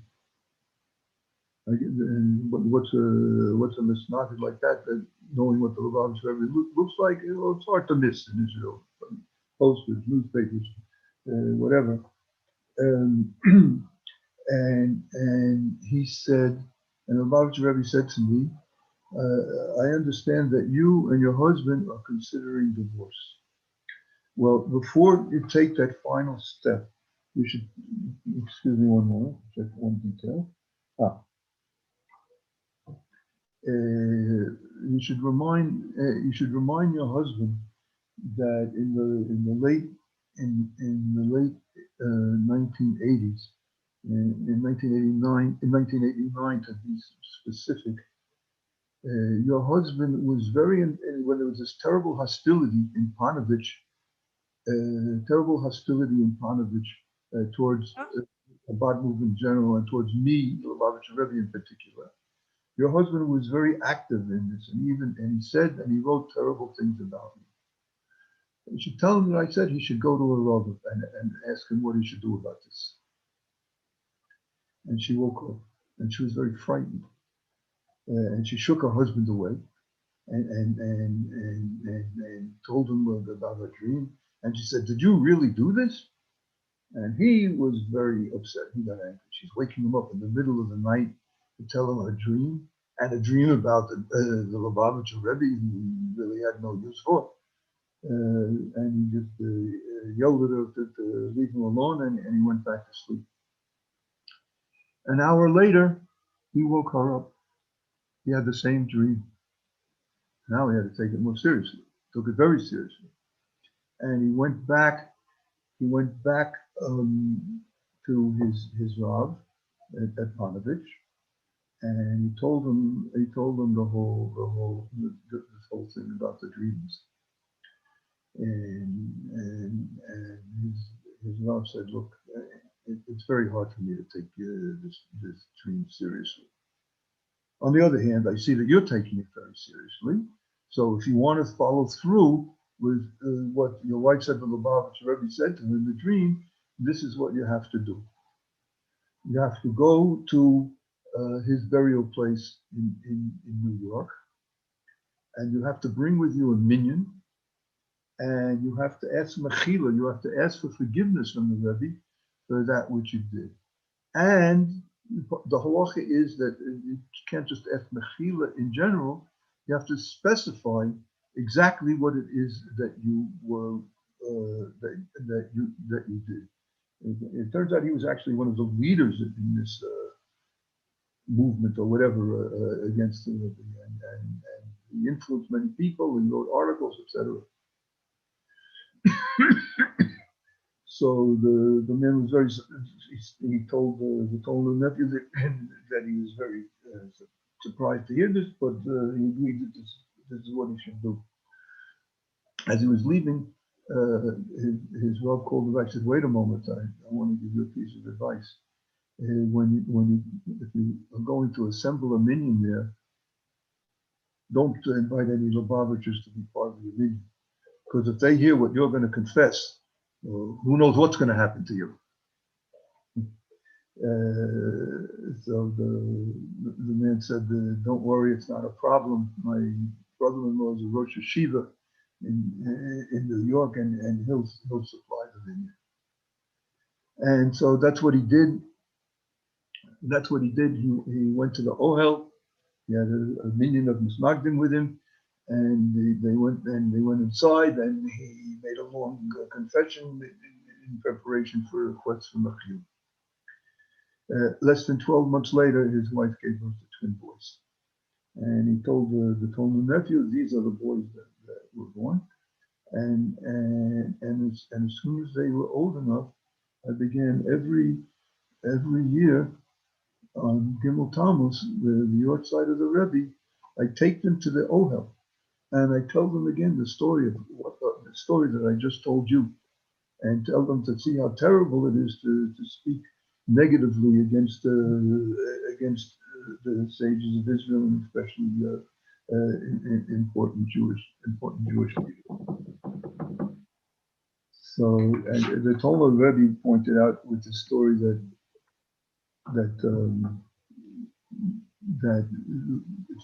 the most amazing thing, the Lubavitcher Rebbe troubled himself to come down from Shemayim, so to speak, to help this couple of people that considered themselves as enemies. But they're Jews, they're Jews in need, the Rebbe can help, so he did it. And that's what I call a global Rebbe. Okay, I think I took a little too much time, but not too bad. Who is the moderator? Can anybody hear me? Yeah, hi. By phone, right? Okay. Thank you very much, Rabbi Tillis. Yeah. Sometimes a story can give over a message more than when you talk directly. You say an idea directly. When you say a story, there's different messages which people take from each story. Well, I have to express my gratitude to the Kehillah that I was able to continue resurrect my Gimel Tammuz minhag of telling stories from every continent. I'm sorry I didn't have time for all the continents, but well, thank you very much. Okay, thank you. Thank you, Is it Rabbi Cohen? Yes. Can I interject? Sure. So bring him. Let's call it Fabregal. Let's call it interject. I don't normally talk. I listen. I don't actually like listening either for other reasons. But I'm here being very patient listening to people talking. I can, for reasons where maybe some people know, some people don't know, the stories, all these miracles that we hear from all the continents are not even the tip of the iceberg of what I can tell you personally, what I saw, heard, and happened to me. These are like tiny things. And some of them I'm listening to, and when people start, I'm getting somewhat uncomfortable when people are telling me what the Rebbe think and how he feels, because we have not a clue to say. The only reason I interject, I had the zchus of having many conversations with the Rebbe. I have many letters from the Rebbe. I used to correspond with the Rebbe on a weekly basis. It was not something which was done in public, it was done in private. And I feel for Gimel Tammuz, rather than to tell you the miracles and amazing things about the Rebbe, which we had, I'm not against it, but I always feel we are missing a point. It's true to say that I heard about we have to learn and the sichos and all these geschmack thing, but there's something basic which I feel people miss. Because I had these conversations with the Rebbe, and I have things in writing. Actually, somebody asked me to send him some letters. I never did, but in front of me I have 3 letters that I got from the Rebbe.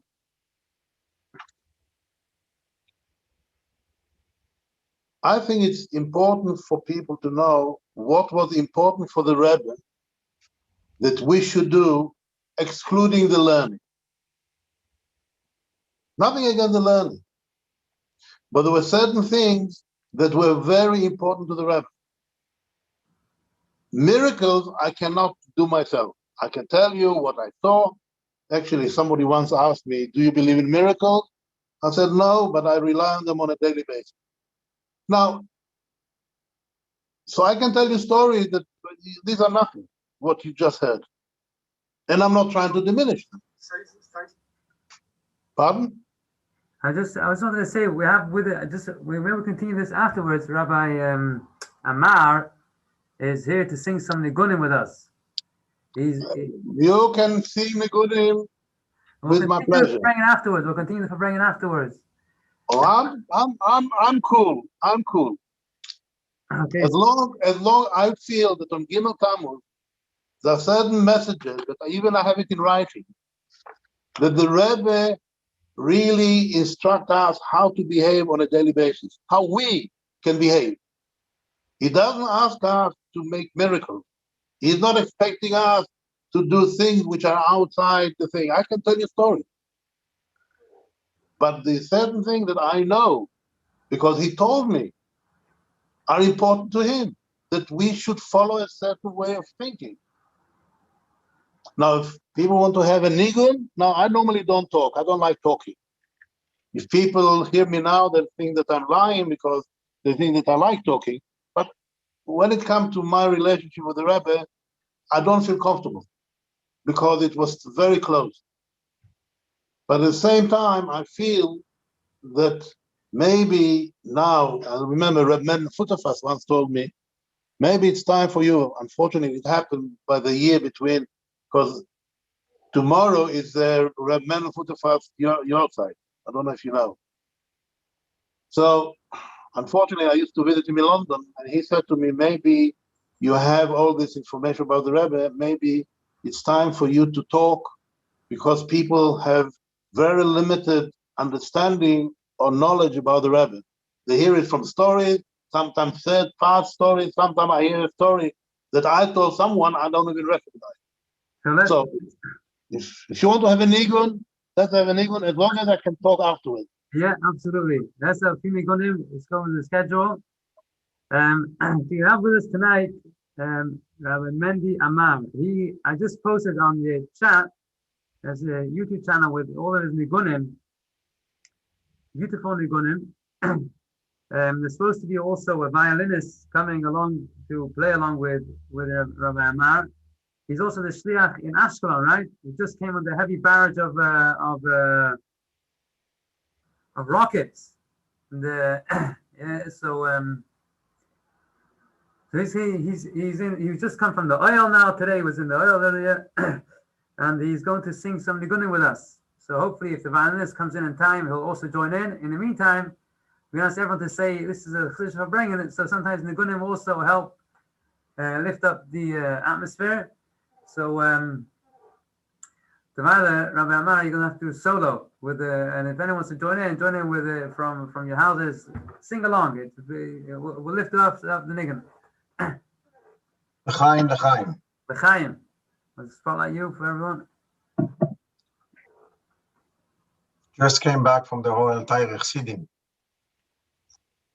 And we see really, as the Rebbe is with us, as we learned this morning in the oil, the Farbrengen from Yud Shvat Tafshin Chavav, that the Rebbe explained, don't think for a moment that when I was here physically, you understood me, because I was never physical.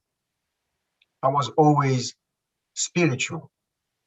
So today, I'm here with you too. And Zaroi B'chaim. And I just got a picture for me with the Rebbe in Tishrei Tafshin Memvov, 35 years ago. When I learned that Sikha, someone sent me that picture which was on Rebbe Drive for the first time. I saw it. So I really saw that the Rebbe does like this, and he gives me a coin for tzedakah, that the Rebbe is here. But we want to see us. We want to see him here, Lemata Me'asorot Fochim. So as Rabbi Cohen called me, suggest me to join for few nigunim, as we have a channel which is called Gaguim Nigunei Chabad, which is there around already 60 nigunim. And I never thought a few years ago that the nigun will really be today one of the main keys to open the heart and the soul and the emotions, even in those difficult times in the world and for Am Yisrael. But the nigun has always been the power for inspiration. So I would suggest to start with a nigun, which you know. However, when I was on my way to the oil this morning, I thought it would be nice that we should have that nigun as part of davening. And it goes like that. The famous Ine Matoiv that we usually sing on Lag Boimer, as we know the kesher between the Rebbe and Rabbi Shimon Bar Yochai. And it goes, Lo kei levo baruch, neyi moisi teveino, lo melech kel chaye v'kayom.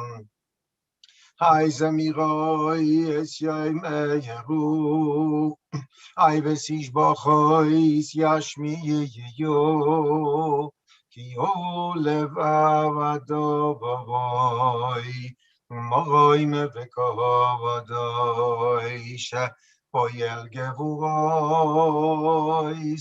oi sei chadashois, oi bal milechamois, Zereyat Sedokois, Matzmiach Yeshu Bois, Boire Refuois, Ayenoi Rose Yelois, Adoi Naniflo Bois, Ay, ay, ay, ay. Ayenanai Hamechadesh Betuvoy Bechol Yoim Tomid Oyemavavavavasei Beyereshis Ayekavavavamo Leyoise Yoyerim Gedoilim Ayeki leyoyelom chasedoy. Bruchim aboyim ayeshakoyach. We just have here the violin. Join us. We're going to play later on at the Siyum Harambam, the major Siyum Harambam we're going to have here in Crown Heights in the Rebbe's Shchona. So meanwhile, as he's getting ready for the next nigun, let me share with you a true inspiration about how today can we say to our mind, but there is still a heart, there is a soul that pumps in ourselves. The Rebbe is in ourselves. How to feel it.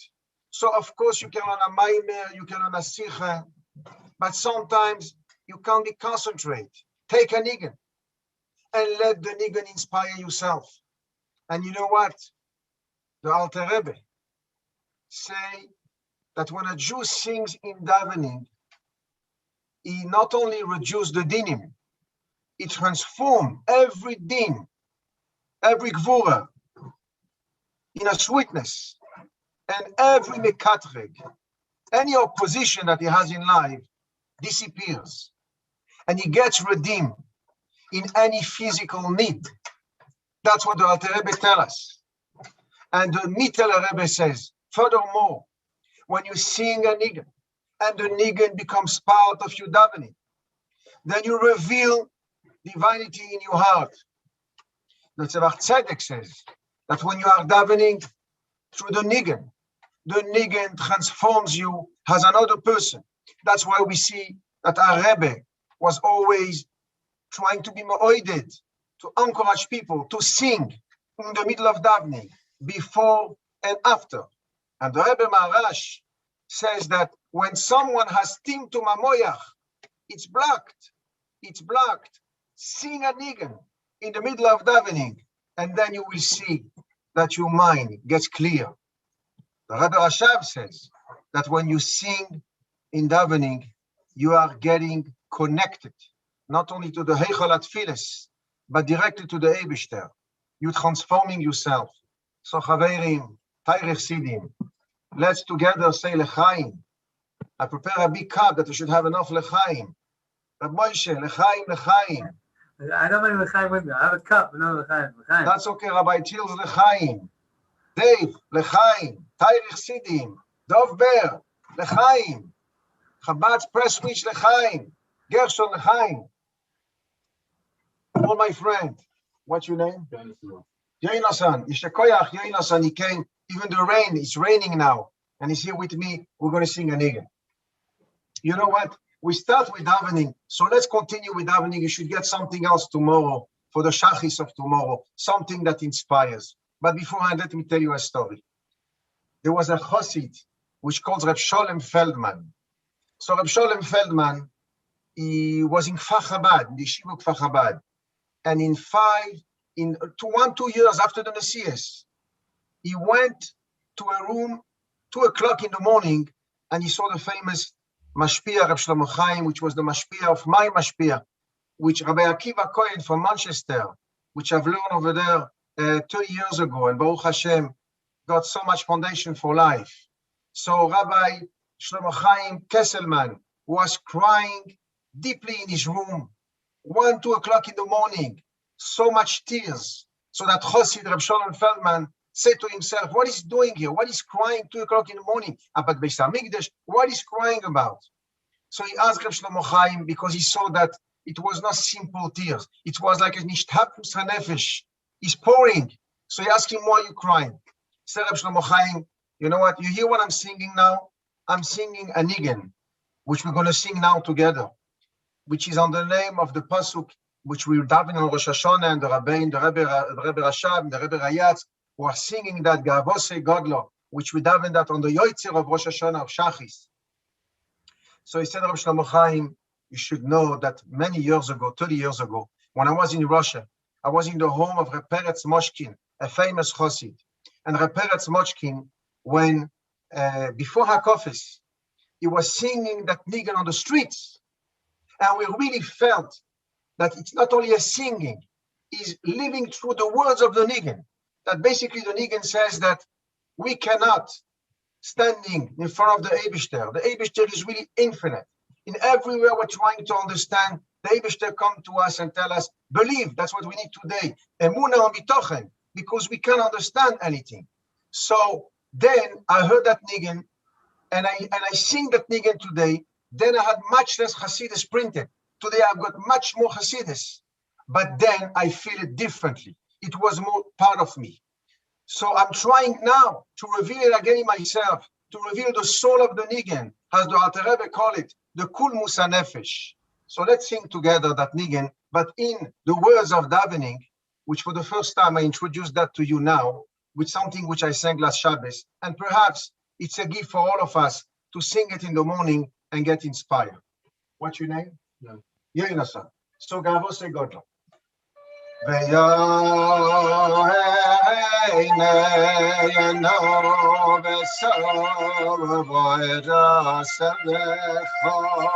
מדבק ליבנו במצוותיך ודבר לבנו וסוב בוידו וסבכו ידבק ליבנו במצווה יסבכו אוי ויחד לבבינו ויבבו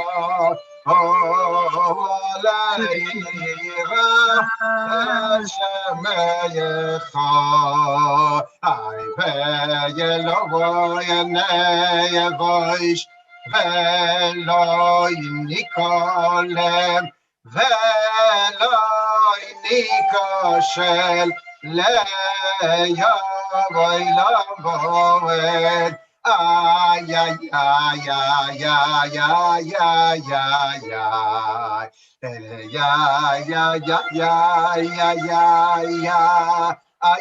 ay ay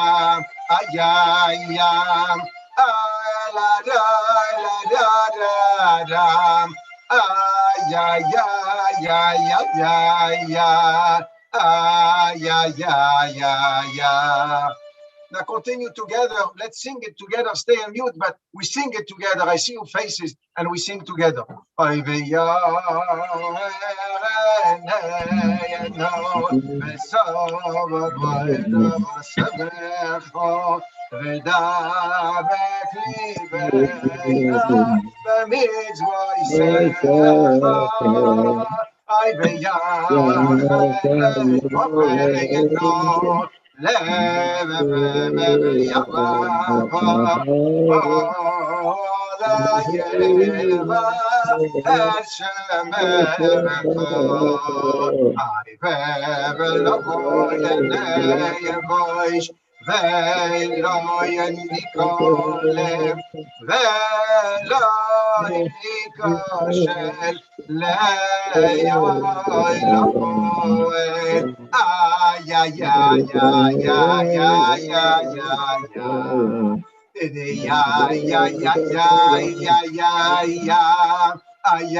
going to send you through the chat the link to the Nigun,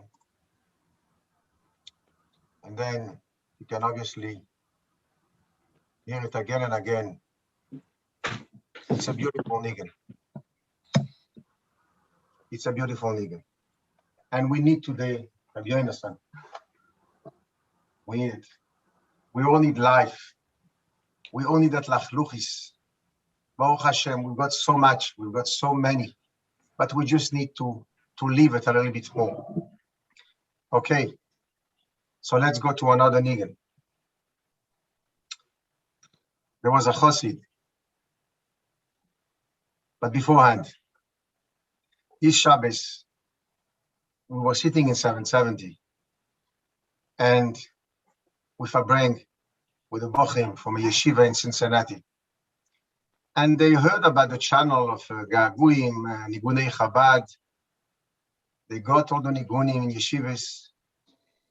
And they said to me, let's sit together, sing few Nigunim. So obviously for me, it was a pleasure to sing with Bochim. Me, I'm coming here to get inspired. So one of the Bochim told me, can you sing a Nigun that express Gimel Tammuz? I said, Gimel Tammuz is a day that everyone feels his feeling, his relation to the Rebbe, and everyone expresses it differently.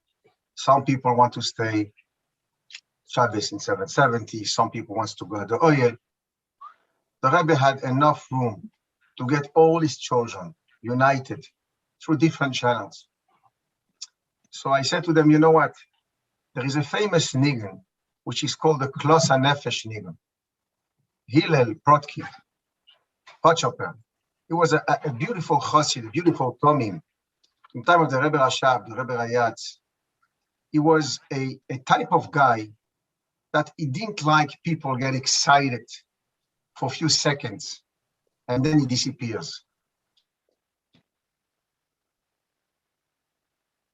If you get already excited, maintain, just get excited and it's gone. Make from it a light, a candle, leave it through. And he made a very short niggin. He didn't have children, but he gave us a niggin, which 2 years ago, I sing it in my shul in Ashdod, in Eretz Yisrael, on Shabbos. We started Kel Odoim. And Baruch Hashem was Siyata Dishmaya. He went through the Kel Odoim, which is today also in the albums. So, a shliach, which I met not long ago, he said, you know what? The niggin gave me a different feeling for the Kel Odoim, which we sing every Shabbos. Not only I understand more the words, but I relate much more to what I'm saying. I'm talking to God, I'm talking to the Eibishter. So I said to the boy, look at Kel Odoim. It's a very short niggin. There is only two tnuas, there is two parts. There is a low part and there is a high part. I said, the niggin of Klos HaNefesh is called a niggin from Klos HaNefesh. The first part of the niggin is an emotion, a regesh, for those who want to be Shabbos at the oil. The second part of the niggin is a hergesh for those who want to be Shabbos in 770. They said, how do you know? How do you feel that? They said, you know what? Let's try it. And let's see. It's all part of the niggin. It's all one song. This is the way we should see ourselves to the Chassidim when the Rebbe wanted us so much united. It's one niggin, but each one sings a different part of the niggin. L'chaim, let's sing together. And then we're going to go through Kel Odoim, but let's start with the niggin.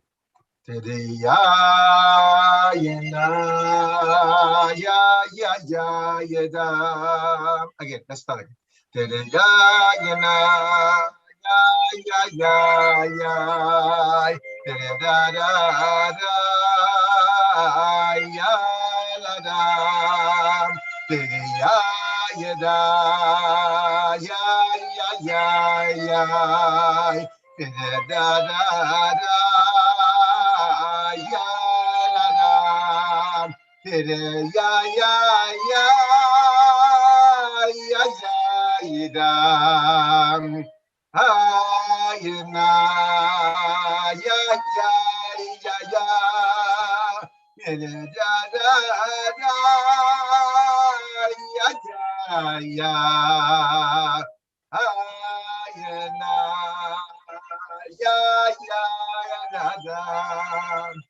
As mi geht auf von euch, sie singt sich Gaguim.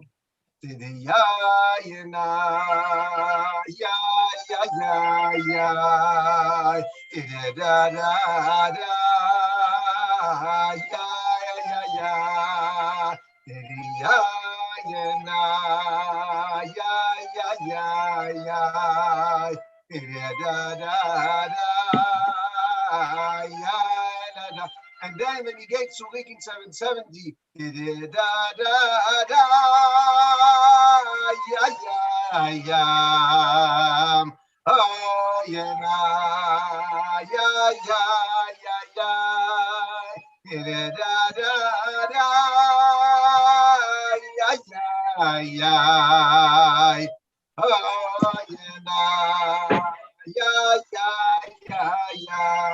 Let's sing it in Kel Odoim. Kel Odoim, al kol ha'masim, baruch hu mevoira, befi kol ha'neshama, gadol v'tuvoi, molei olam, nasos vonot, Nevi'moyadoi, HaMizgahei, Achayois HaKodesh, V'nedor b'chavavoi, Al HaMerkavach, Zechuso Mishor, Lifnei Chisroi, Chesed v'rachamim, Molech Havayadoi.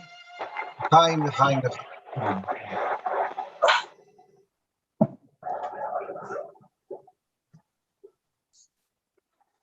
Rabbi Cohen. So I'm gonna post that link now of his nigga now. He sent it to me earlier. So I'll post that link now. See if I can get it.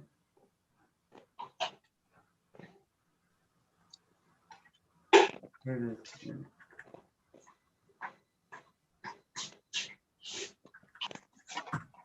Yeah, that's the nigga. That's the nigga place in Ephes, yeah? I just posted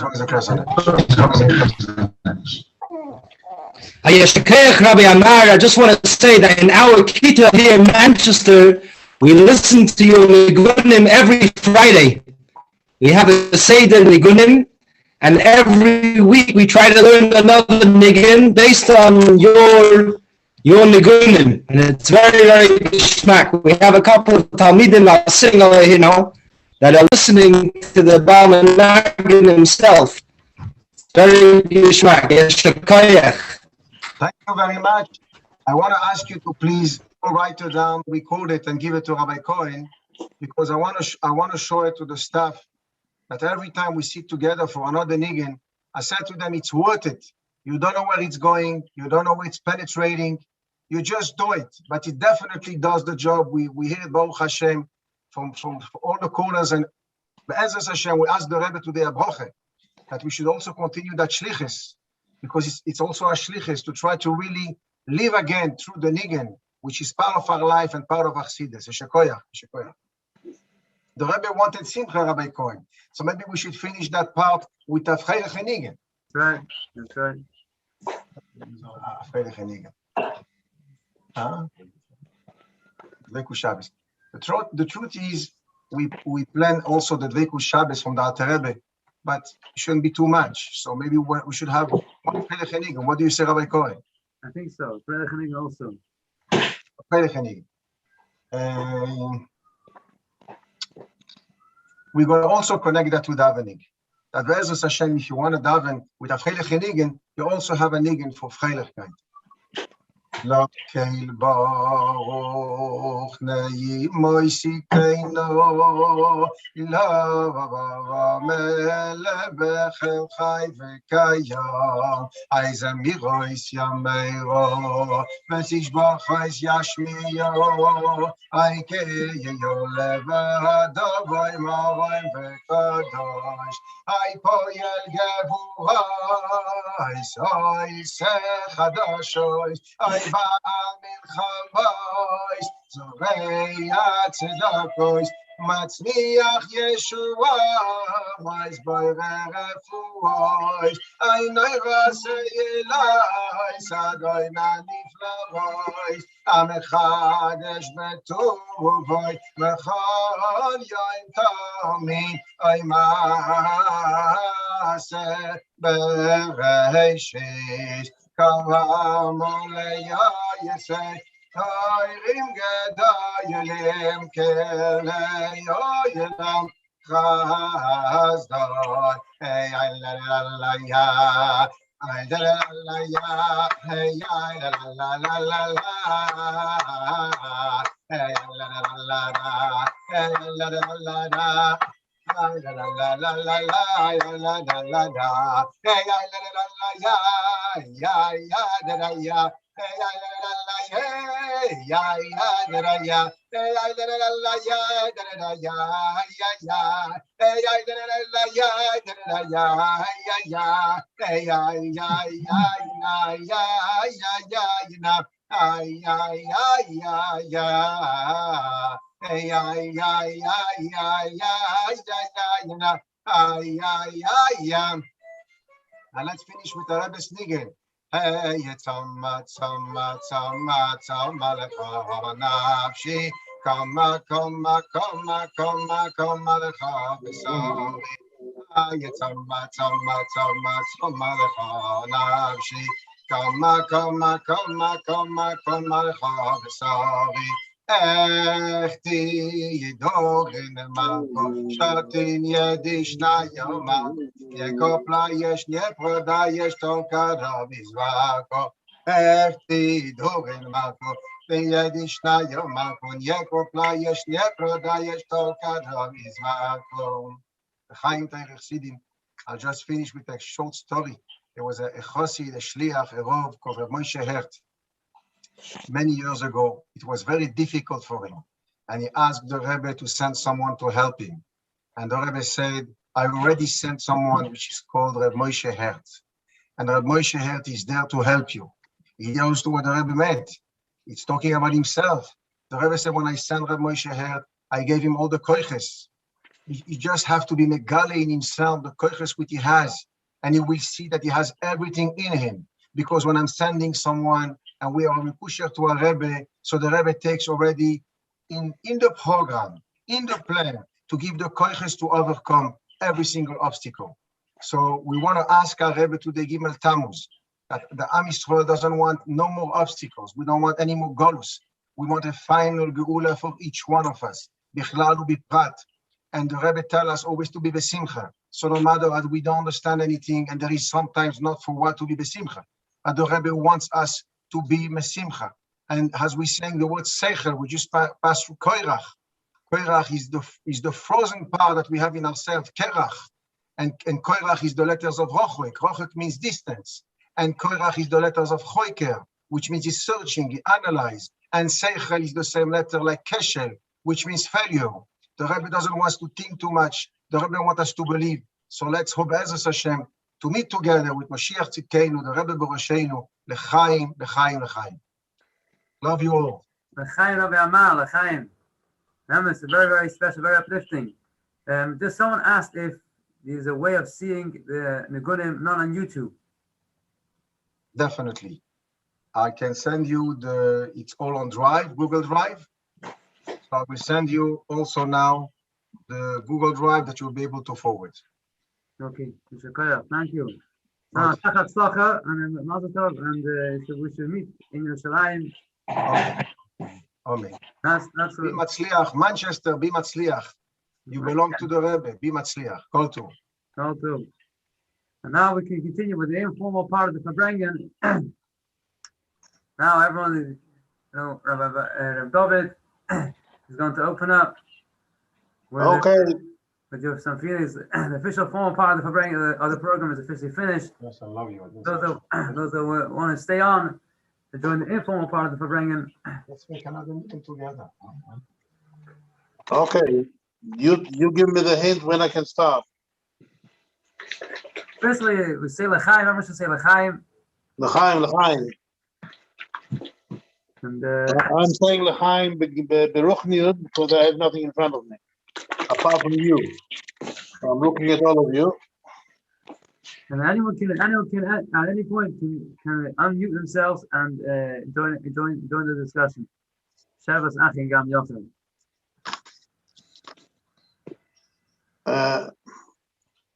So you tell me when I can begin. Yeah.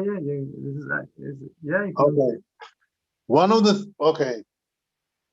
As I said, when I start talking, I'm trying to concentrate on what we could do in order to give nachas to the Rebbe. Yes, we can learn.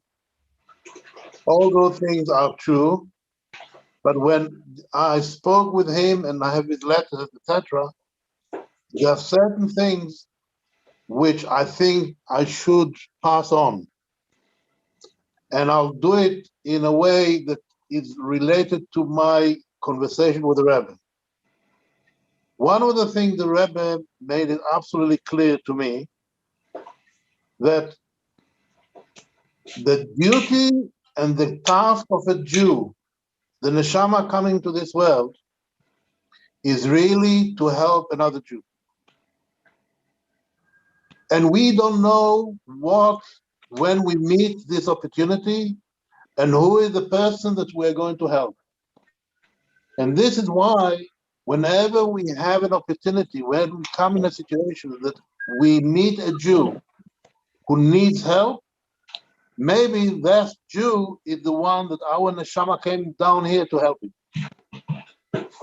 Now the Rebbe, I had a shela about Rashi and the pshat of the Chumash, the story about Yosef, which I'll describe in a second.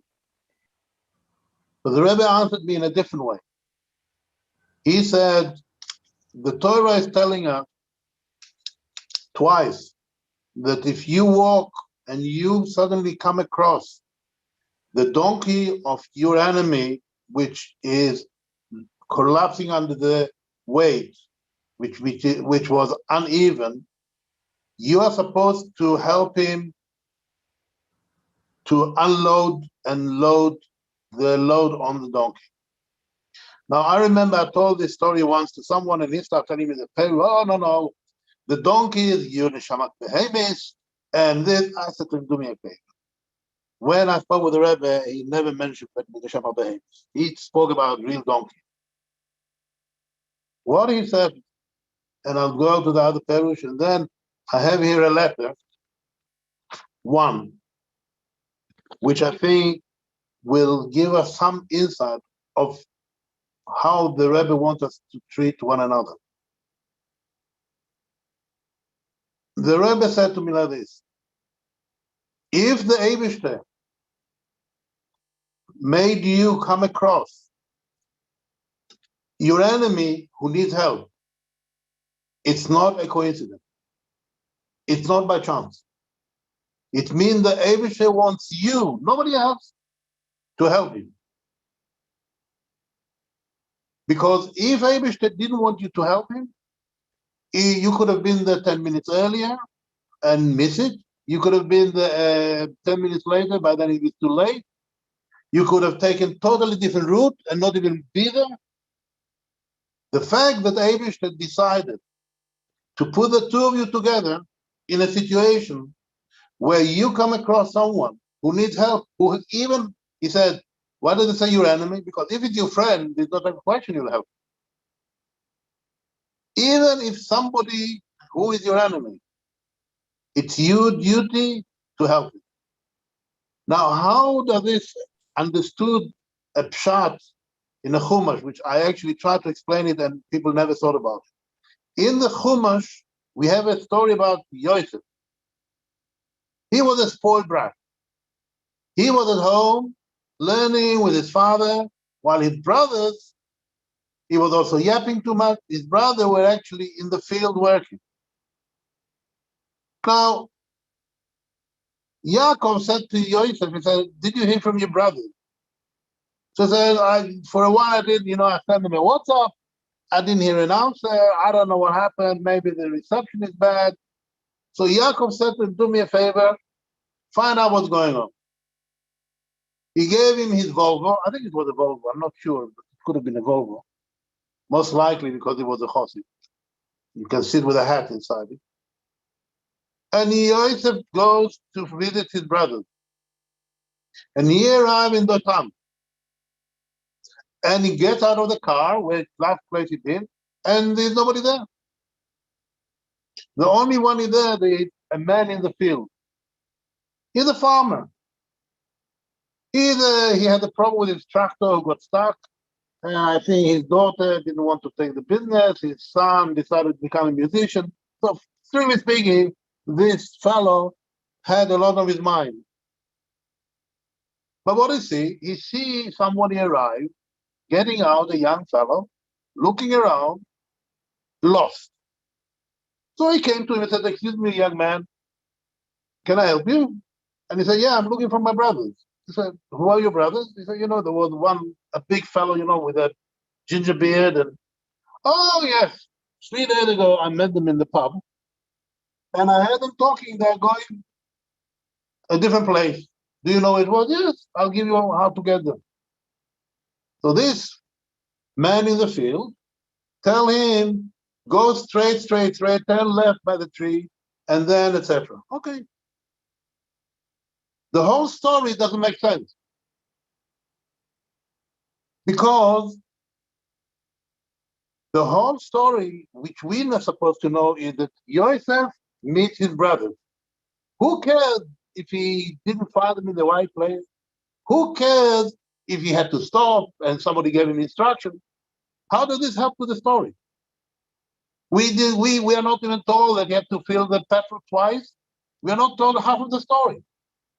So why is the Torah spending us time telling us about the fact that Yosef was stuck. He needed help. And this man in the field gave him the help. If this was not enough for me not to understand originally until I had my sikha with the Rebbe,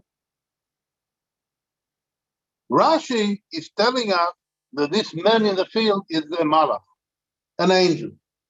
A child of 5, highly developed 5-year-old, because Rashi is only dealing with very developed children, he knows what a man is. Why do you have to tell him what a man is? Why does a child need to know, which is not even pshat, that this fellow in the field was an angel? And how does this help us in understanding? Who cares? The story could have been very easy. Yosef goes to find his brothers, they see him in a distance, they catch him, etc., and the rest is history. This little anecdote plays no part in anything in the future until I had understood from the Rebbe. This story is telling us that you have a man in the field who minding his own business, but he happened to see a young man needing help, and he goes. It was he had the schut of bechira. He could do whatever he wanted. He could have ignored him, but he decided not to ignore him, and it gave him direction. And Yosef followed his direction, and the rest is history. This farmer in the field had not a clue how his little advice changed the history of humanity. The only thing he did is just he told the child how to find his brother. That's it. So why does Rashi have to tell us it is a malach? After all, pshat is pshat. Because the child of 5, after he hears it, he cannot believe that the Eibishter would put the whole of the Jewish history in the possibility of a farmer in the field, freedom of choice. What happened if he ignored him? So the child said, such an important event in history, you can rely on a human being? So Rashi said, no, don't worry. It was a malach. He would have gone anyway. But it's to us, it's to teach us that we have not a clue how, if we have one Jew, how far it will go in the future. Not a clue. And I'll tell you now a personal thing, which I used to tell the Rebbe everything. So I passed it on. I was in LaGuardia. I had to fly to Pittsburgh. How I had to fly to Pittsburgh is very interesting as well, because it's connected with the Sikha I had with the Rebbe before. But now, whenever I used to travel, I used to take tuna sandwiches. It was snowing, it was rain. To be on the safe side, 4 tuna sandwiches. I used to go in a Macaulay in Crown Heights, and I had them with me in my bag. There was a delay in my flight. So I'm sitting there because the pilots from Kennedy couldn't get to LaGuardia. I was sitting doing nothing. And while I'm there, I could hear in the next station, there was a fellow trying to explain something, and I could hear from his broken English that he was Israeli. He was half speaking Hebrew, thinking it's English. So I go to him and I said to him, "Can I help you?" And he said, "Oh yeah, he has a meeting with somebody in Tulsa, Arizona, and he took with him his son who was going to have bar mitzvah as a present before his bar mitzvah." So I arranged with the people. He missed his flight, and I said, "Okay." I arranged with them, and they put him on the next flight. And then I turned to him. I said to him, "By the way, have you eaten anything all day?" So he said, "Listen, don't worry, I can eat simchoni, sandwich simchoni, how it is." I said to him, "Listen, I have 4 sandwiches of tuna. I'm flying to Pittsburgh, it's 2 hours flight. Here are my tuna sandwiches. No, I don't want to. And then I said, when you go to Tulsa, where you stay? He told me, he told me the name of the hotel. I said to him, okay. I gave him the tuna sandwich. He said, oh, how can I thank you? I said to him, do me a favor, I'll give you my mother's phone number. Phone my mother, tell her you saw me, tell her I'm wearing my sweater and I'm fine. She shouldn't worry. I'm in good, because my mother is a very worrying person. Used to be. Maybe she still does. So I forgot about the story. What I did, I phoned the fellow in Tulsa, Arizona, the shliach, told him there's a father and a son coming to be in this hotel, and I understand from talking to them, they're going to be over Shabbos. So he said, oh, this hotel is very close to Bet Chabad somewhere. I'll make sure that somebody will contact me. Okay.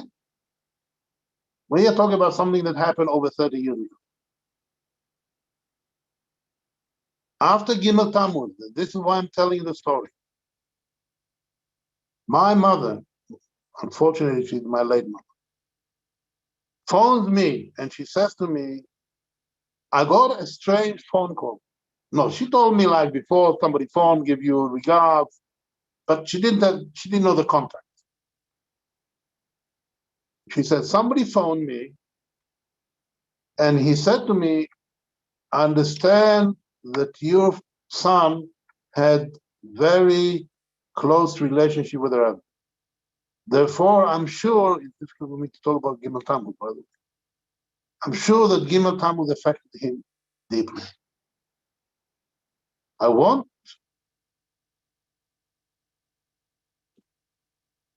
you to tell your son. So she asked him, who are you? How does he recognize you? So he said to her, tell your son that I'm the one with the tuna sandwiches. He said, my son, who was 12 then, was so impressed. And the Shabbos that we had was the first Shabbos we ever had, that this little boy decided to become frum. He went to yeshiva.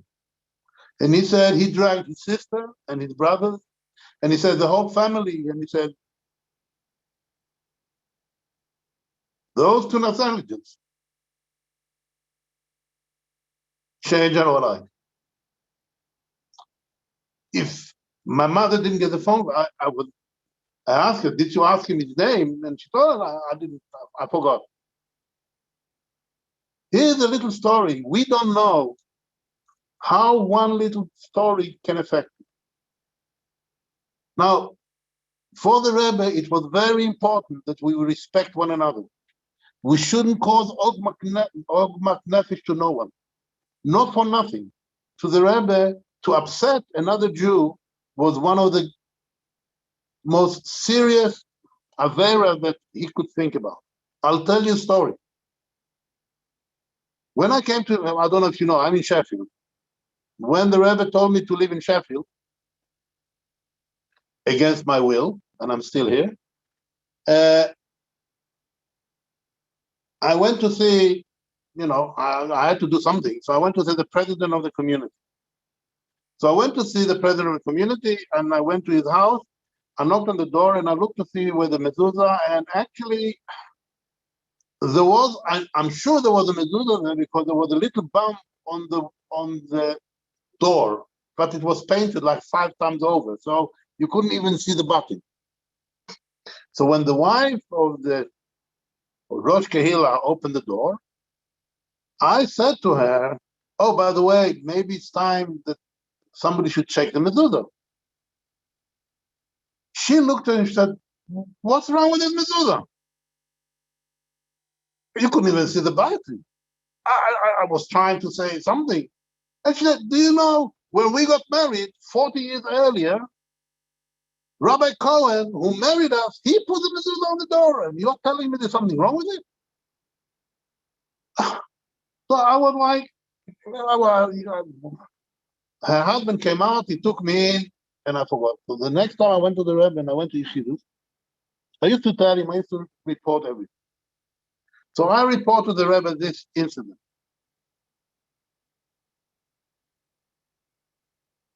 What do you think the Rebbe told me and respond to this story?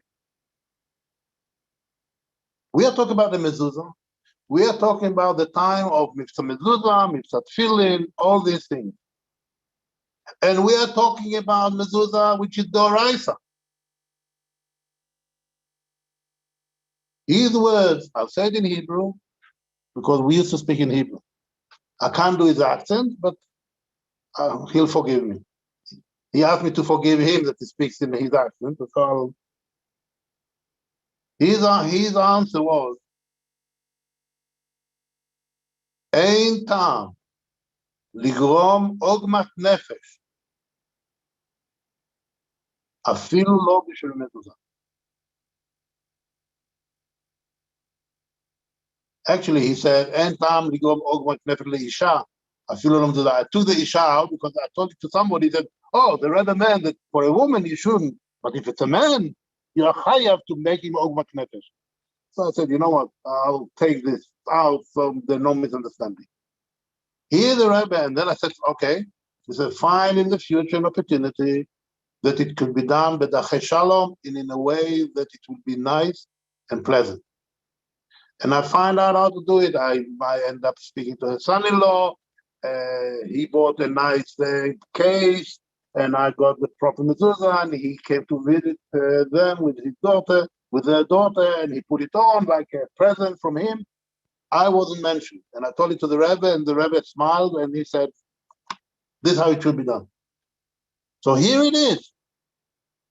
Ein tam ligrom ogmat nefesh afilu lo b'shel mezuzah. Now, if you want, I have a letter here, which I want to share, because I actually sent it to someone.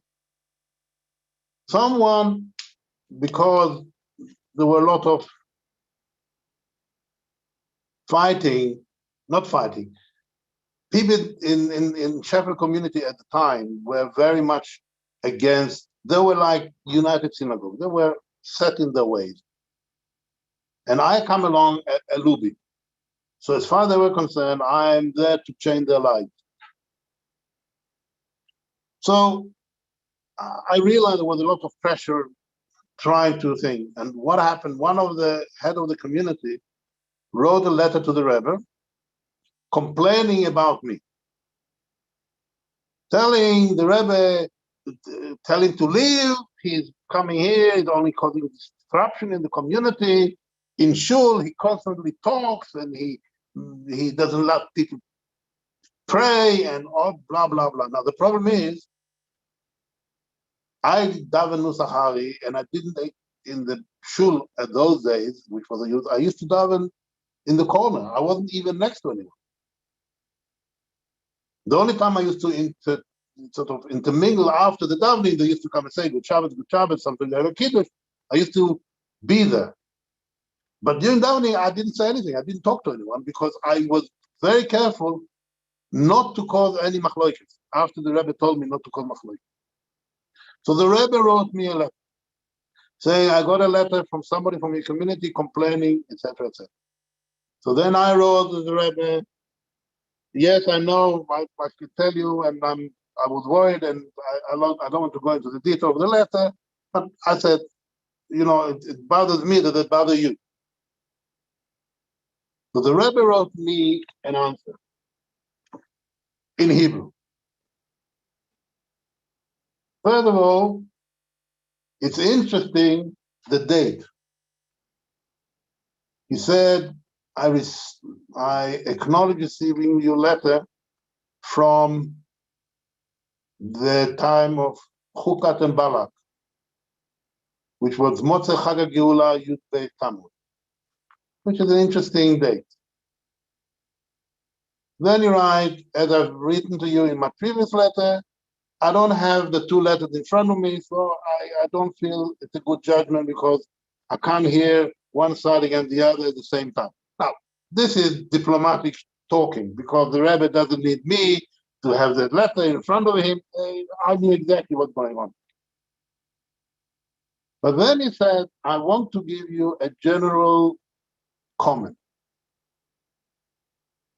זאת אומרת, והערה כללית בזה, שהיא בתוקפה בכל הזמנים ובפרט בתקופתנו. This, what I'm going to tell you, will apply forever, at any time, especially in our time. בעניינים הקשורים עם הזולת, things which are connected with another Jew. ובפרט בציבור. We're not talking about the individual, we're talking about the community. ונוגע יותר לא כוונת, אוקיי. And then he said, נוגע יותר לא כוונת המדבר והעושה. What is important is not what the person who is behaving or saying things, כי אם איך יתפרשו הדברים אצל הרואים והשומעים. How his actions are going to be interpreted. ובכל העניינים הקשורים בקידוש שם שמיים, יש להיזהר במיוחד. Since we are talking, you're talking about from Frumishkeit, we have to be doubly careful to worry about how other people may interpret our behavior. ואין צריך לומר בפני עדת המצפים מהמצוינים, now you give me compliments, so I'll skip it.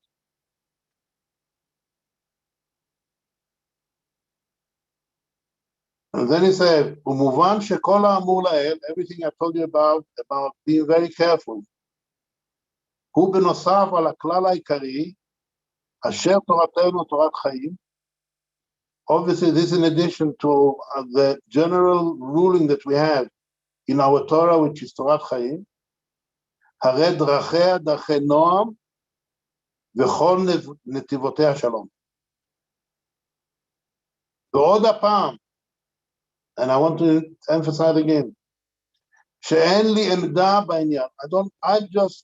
I got one letter from them and 2 letters from you. So I'm not making my personal opinion. What I told you up till now, it's a general ruling for life, not about this specific case.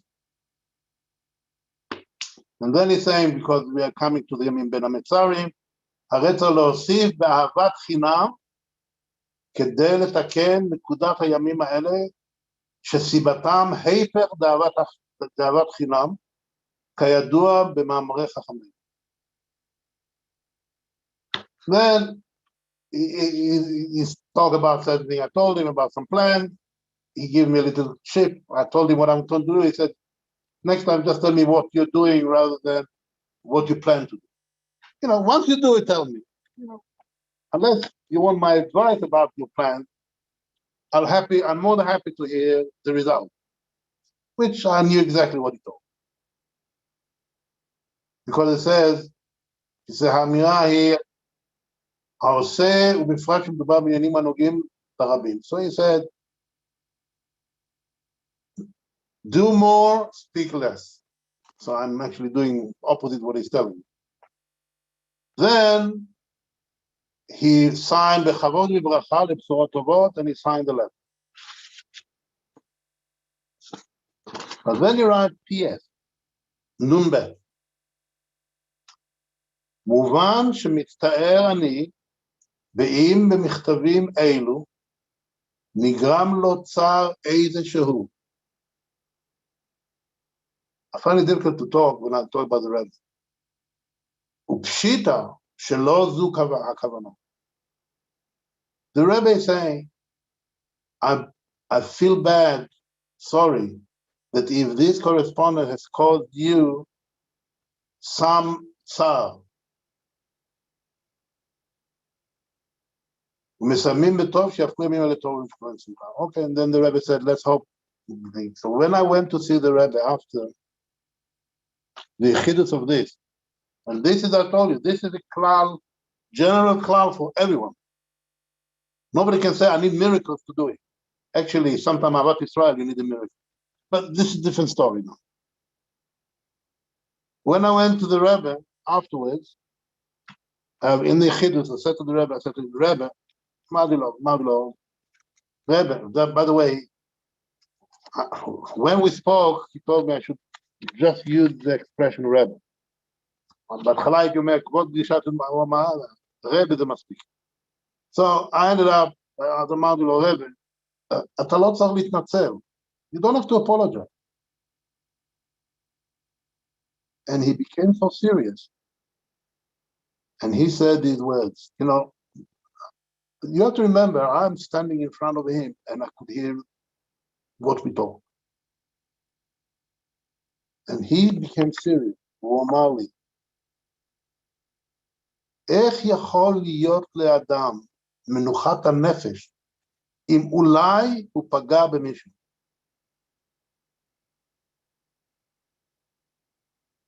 Do people understand what the Rebbe was saying? We constantly talk one against the other, Lashon Hara, we argue, we fight. Do we have a clue how much time we cause Ogmak Nefesh to someone and we don't even have a clue that we cause it? And the Rebbe is apologizing to me. And he's saying to me, how could I have Menuchat Nefesh if maybe those letters cause you a little bit of tzar? Now, this is something that we should adopt for ourselves. We should really recognize the fact, because I can tell you other stories, how the Rebbe was so makpid about being so careful how not to hurt other people's feelings, and how he made it clear to me that sometimes when you have arguments with people, your arguments, if people argue with you, your aim is not to win an argument. Your aim, your power is to take the argument away and discuss about something which are important. Because people tend to get into the channel of people come like this and they feel they have to put this way. The Rebbe, if he realized, well, I'm telling you now, whatever you say to anybody, think if what I'm saying, is it I'm doing it because it bothers me and I want to clear my conscience? But how does it help him? And will my answer make it so that something good will come out of it? I'll give you an example. I'm an engineer. Actually, when the Rebbe, I had Yichud with the Rebbe the first time, and the Rebbe told me, I want to make you my personal shliach. I said to the Rebbe, I said, what do you think? I'm a Lubavitcher? Do I look like a Lubavitcher? I said to him, let's open the door. I'm sure that there are hundreds of rabbis that will be happy to be your shluchim. So he looked at me, smiled, and he said to me, first of all, he said to me, you know, what do I wear? Now I have kippah then. At the time I had kippah sruga. So he looked at me and he says to me, אני רואה איך שאתה נראה. אמרתי לו, אוקיי. הוא שואל אותי, זה מפריע לך? אמרתי לו, לא. אבל גם לי זה לא מפריע. So then he said something interesting. He said, when I said there are so many rabbis who were happy to jump becoming your personal shliach. You have to understand, in those days, I thought every shliach was the Rebbe called somebody and say, hey, Yankel, can you be a shliach in cotton clothes? I didn't know that it goes through there and they send a letter to the Rebbe and he answers it. I had not a hasaga about how it works. I assume that if somebody says the shliach of the Rebbe means the Rebbe call him to his office or send him a letter and say, oh, can you please be a shliach in whatever? So I told him, find somebody else. I don't want to be your shliach. So he said, what are you doing in my room? I said, I came to get advice. So he said, okay, what is this? It's not advice. I said, no, this is not advice. This is giving me a command. אתה נותן לי פקודה. טוב, אתה רוצה שאני אהיה השליח שלך? קודם שאל אותי, אתה רוצה להיות השליח שלי? תן לי לחשוב. But I'm not digress. But the Rebbe actually said, when I said to him, I'm an engineer, the Rebbe smiled and he said, רבנים כבר יש יותר מדי. אבל אנחנו המהנדסים, הוא אומר גם אני מהנדס. אנחנו מהנדסים צריכים להיות מאוחדים. He said, you know, I'd say it in English, you know, rabbis are already too many. But we engineers should stick together. So I used to talk with the Rebbe about engineering. I used to talk about a thing. I used to bring him drawings. You know, I had many things. Now, I spoke to a rabbi because one of the things people understand, actually, I'm in genetic engineering. So when I argue about people about evolution, and they, first of all, they realize they're not talking to a rabbi, they're talking to an engineer who is a scientist, who is one of the world experts on biotech. I wrote the standard on biotech. So they automatically listen to you differently than if they listen to a rabbi. Actually, somebody told me, you know, I asked my rabbi and he gave me, but you know, he's paid to say it. Rabbis are paid to tell you against evolution. But, you know, if you say against it, maybe I'll listen to it. So I mentioned it to a rabbi and he was very upset. I apologize. I didn't realize it will upset him. What I'm saying is, we have to be very careful about other people's feelings. Because this was as the essence of what I could see the pain that Rebbe had when things happened, which was against his will. Because I find it difficult to talk about it.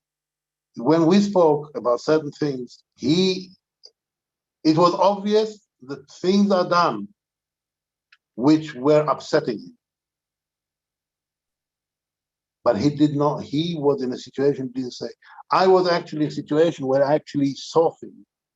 And I don't know if people read the Hit Kashrut.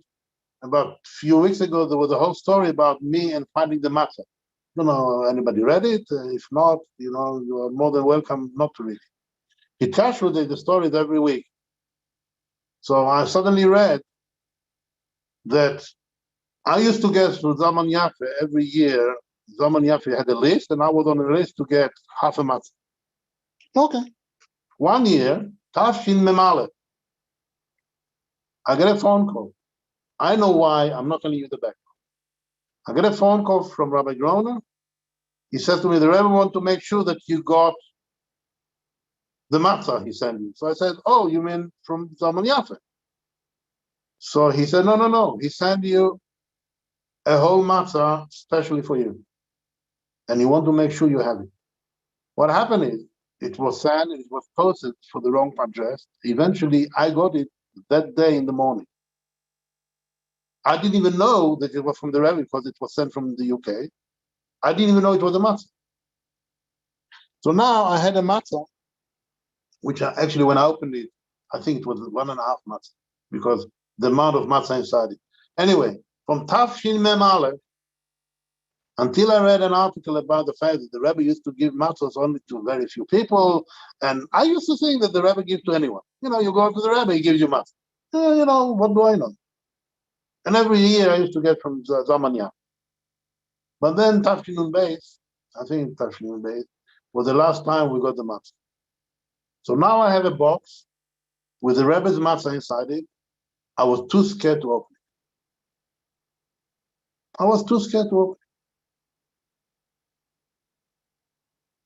When I read this article, this year, Tafshin Pei Aleph, 40 years later, I opened it. There was a letter inside it and 5-pound note that the Rebbe sent me. And the Rebbe more or less say he gave it to Perrin from Manchester, which I'm trying to find his phone number. And he wrote to me that he got it from the Rebbe, and the Rebbe told him that he took the challah from it, and he told him to tell me that I can do whatever I want with this matzah. So I said, so this was 40 years later. I think I'm the only one who still have a matzah from the Rebbe. So I'm, you know, so somebody thought that for Pesach I ate the matzah. I said, are you nuts? I ate, do you know how much I said? I ate about maybe 2 millimeters by 2 millimeters. For the Seder, I sort of put it together with Afikoman. You think that I'm going to eat a whole matzah from the box?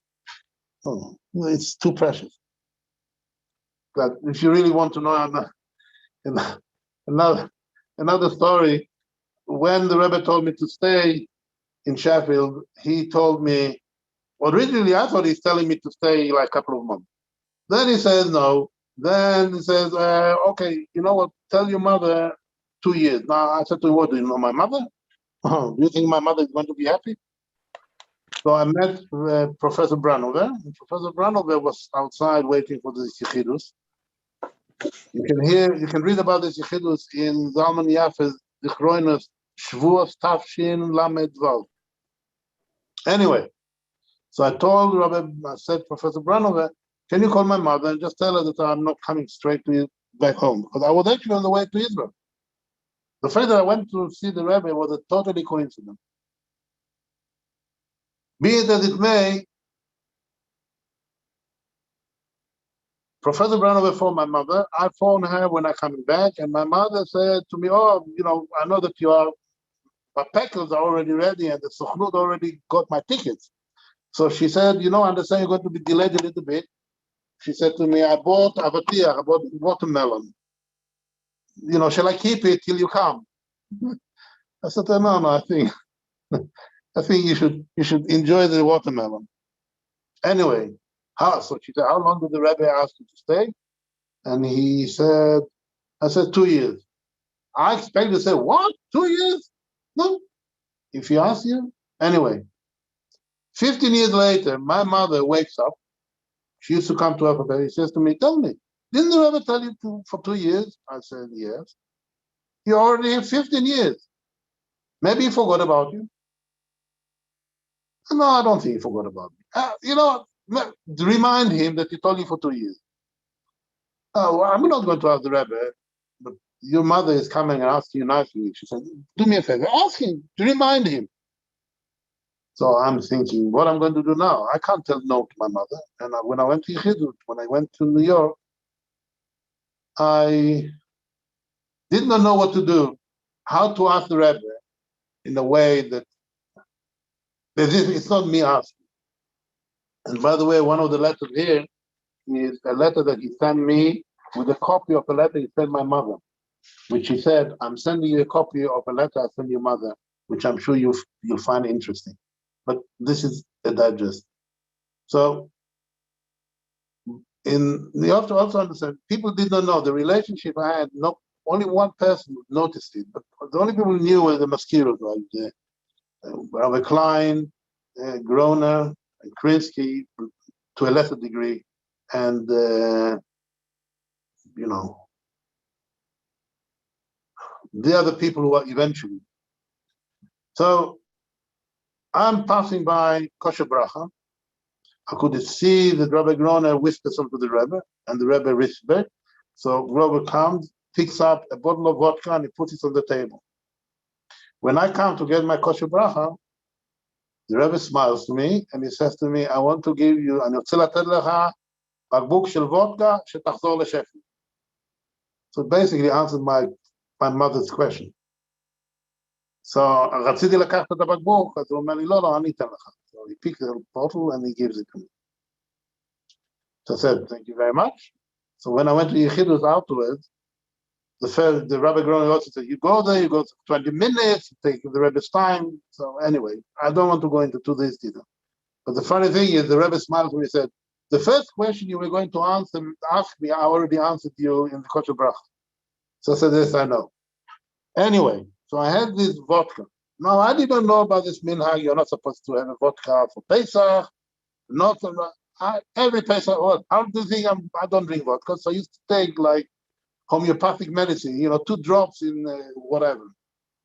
So Pesach comes along, I sell everything. He comes back. So I had a Spitz Chabad coming to visit me one day. I said, 21 vodka from the Rebbe, a little bit. Oh, yes. He looked at the date. He said, this is like 4 years old. I said, and? What? What did you do Pesach? I said, we sold it. Atzilus and Mekif and Soiver and Lamoyis and all the things. Wow, what you've done. He was crying, he was pulling his hair. I said, what's going on here? Oh, you don't know what is out there you've done.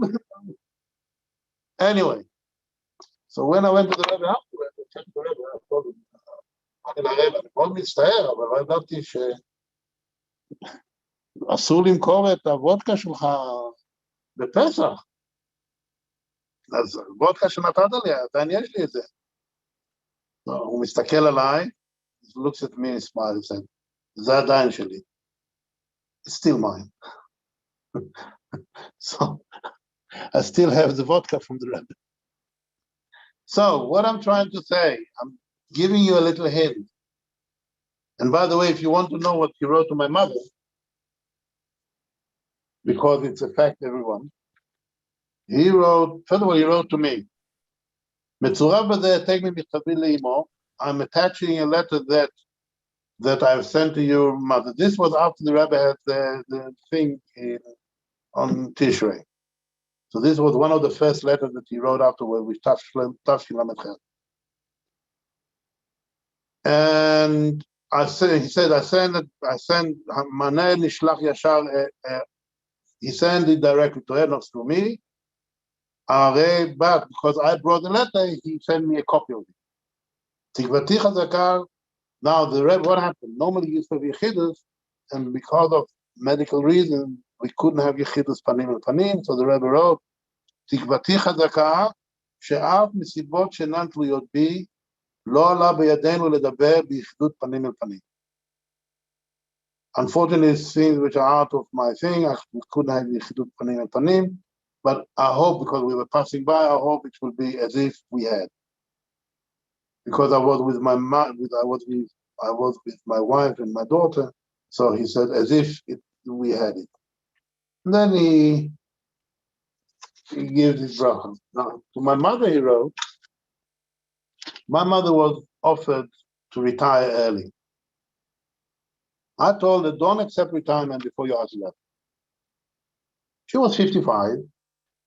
Her boss left. The new boss wanted to bring his secretary, and she was the top secretary in the Sonor, which in Israel, petrol, they sell petrol. So I said to my mother, you write to the Rebbe. So she wrote, but she asked me to give it to the Rebbe. So the Rebbe wrote, Marat Leah, Shetihiyeh Baham, Uchov Yisrael, blah, blah. When Manele Michtava, to respond to her letter, הזכירה למילוי שאלותי ולבבה לטובה בכל העניינים שכותבת. So I'm giving you blessed for everything.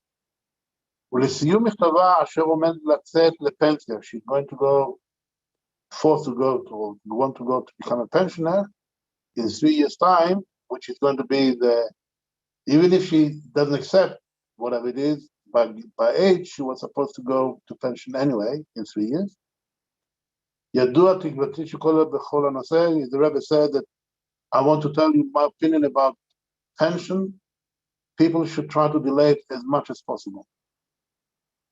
Because a person who's been working all his life, suddenly to do nothing is you can see, unfortunately, negative results.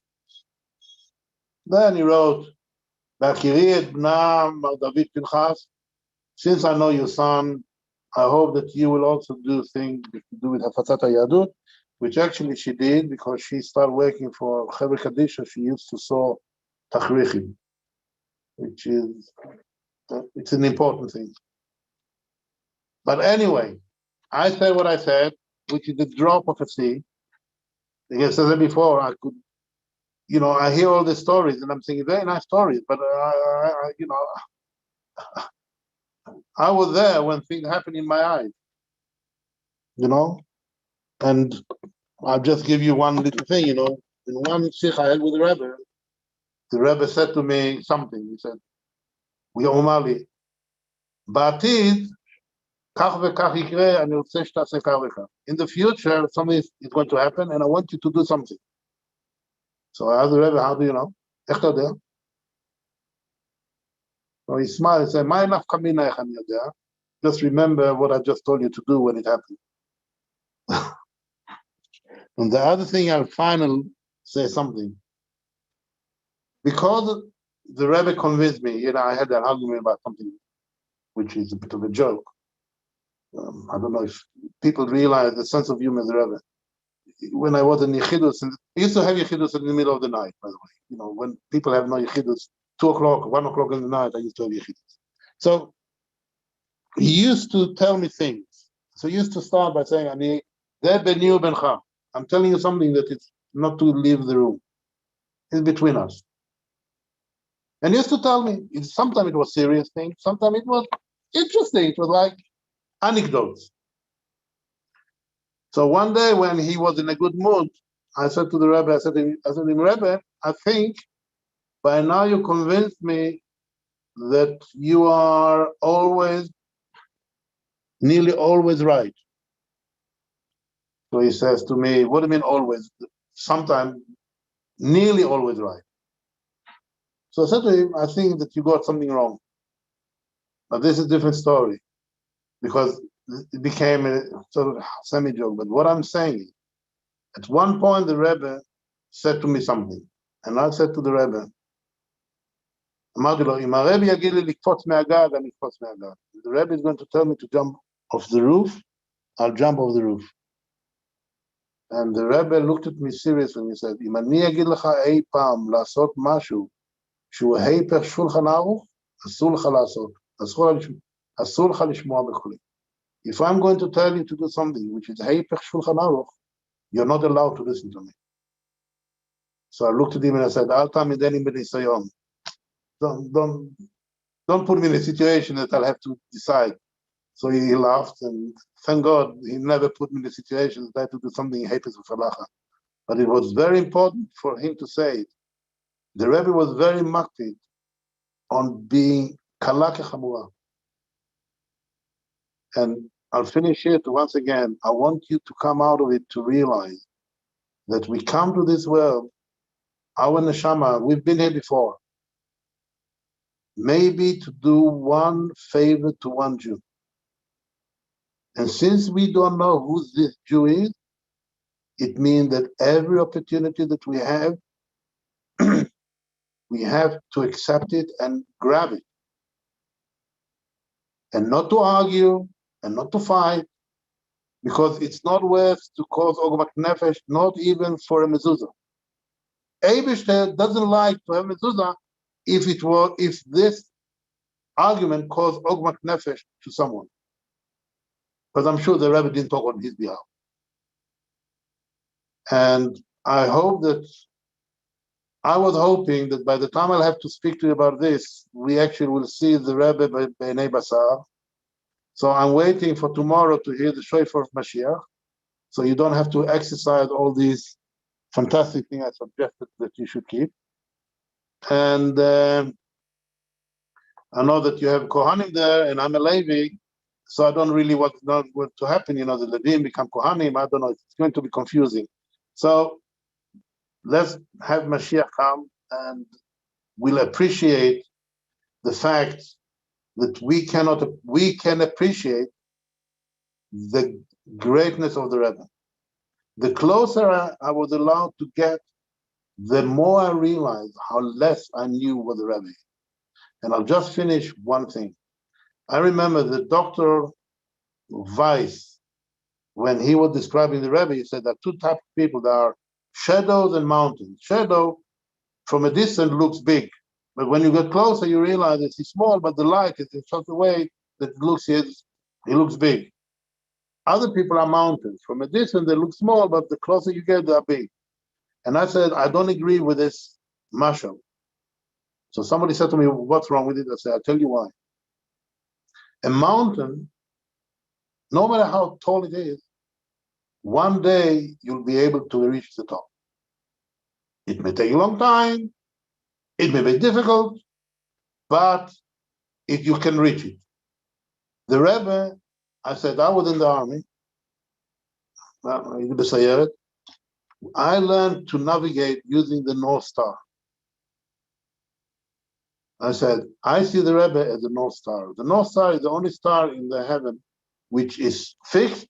All the other stars turn around during the night. I said, the Rebbe is fixed in heaven. If you are lost and you're in the dark and you don't know where to go, you find the North Star and you know your direction.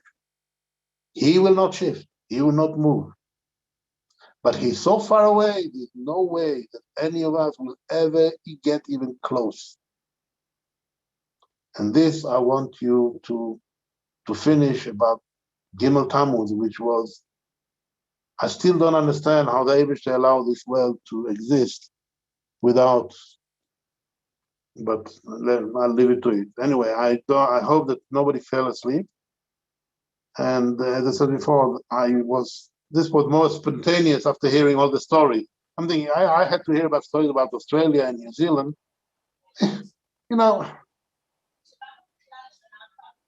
So anyway, any questions?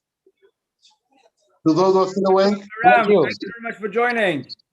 Atzlacha Rabba, make it special. Like we said, Abbas Yisrael, Ad B'Lidai, and Mashiach now. Thank you, everybody. Atzlacha Rabba, gute Nacht. Kol tov.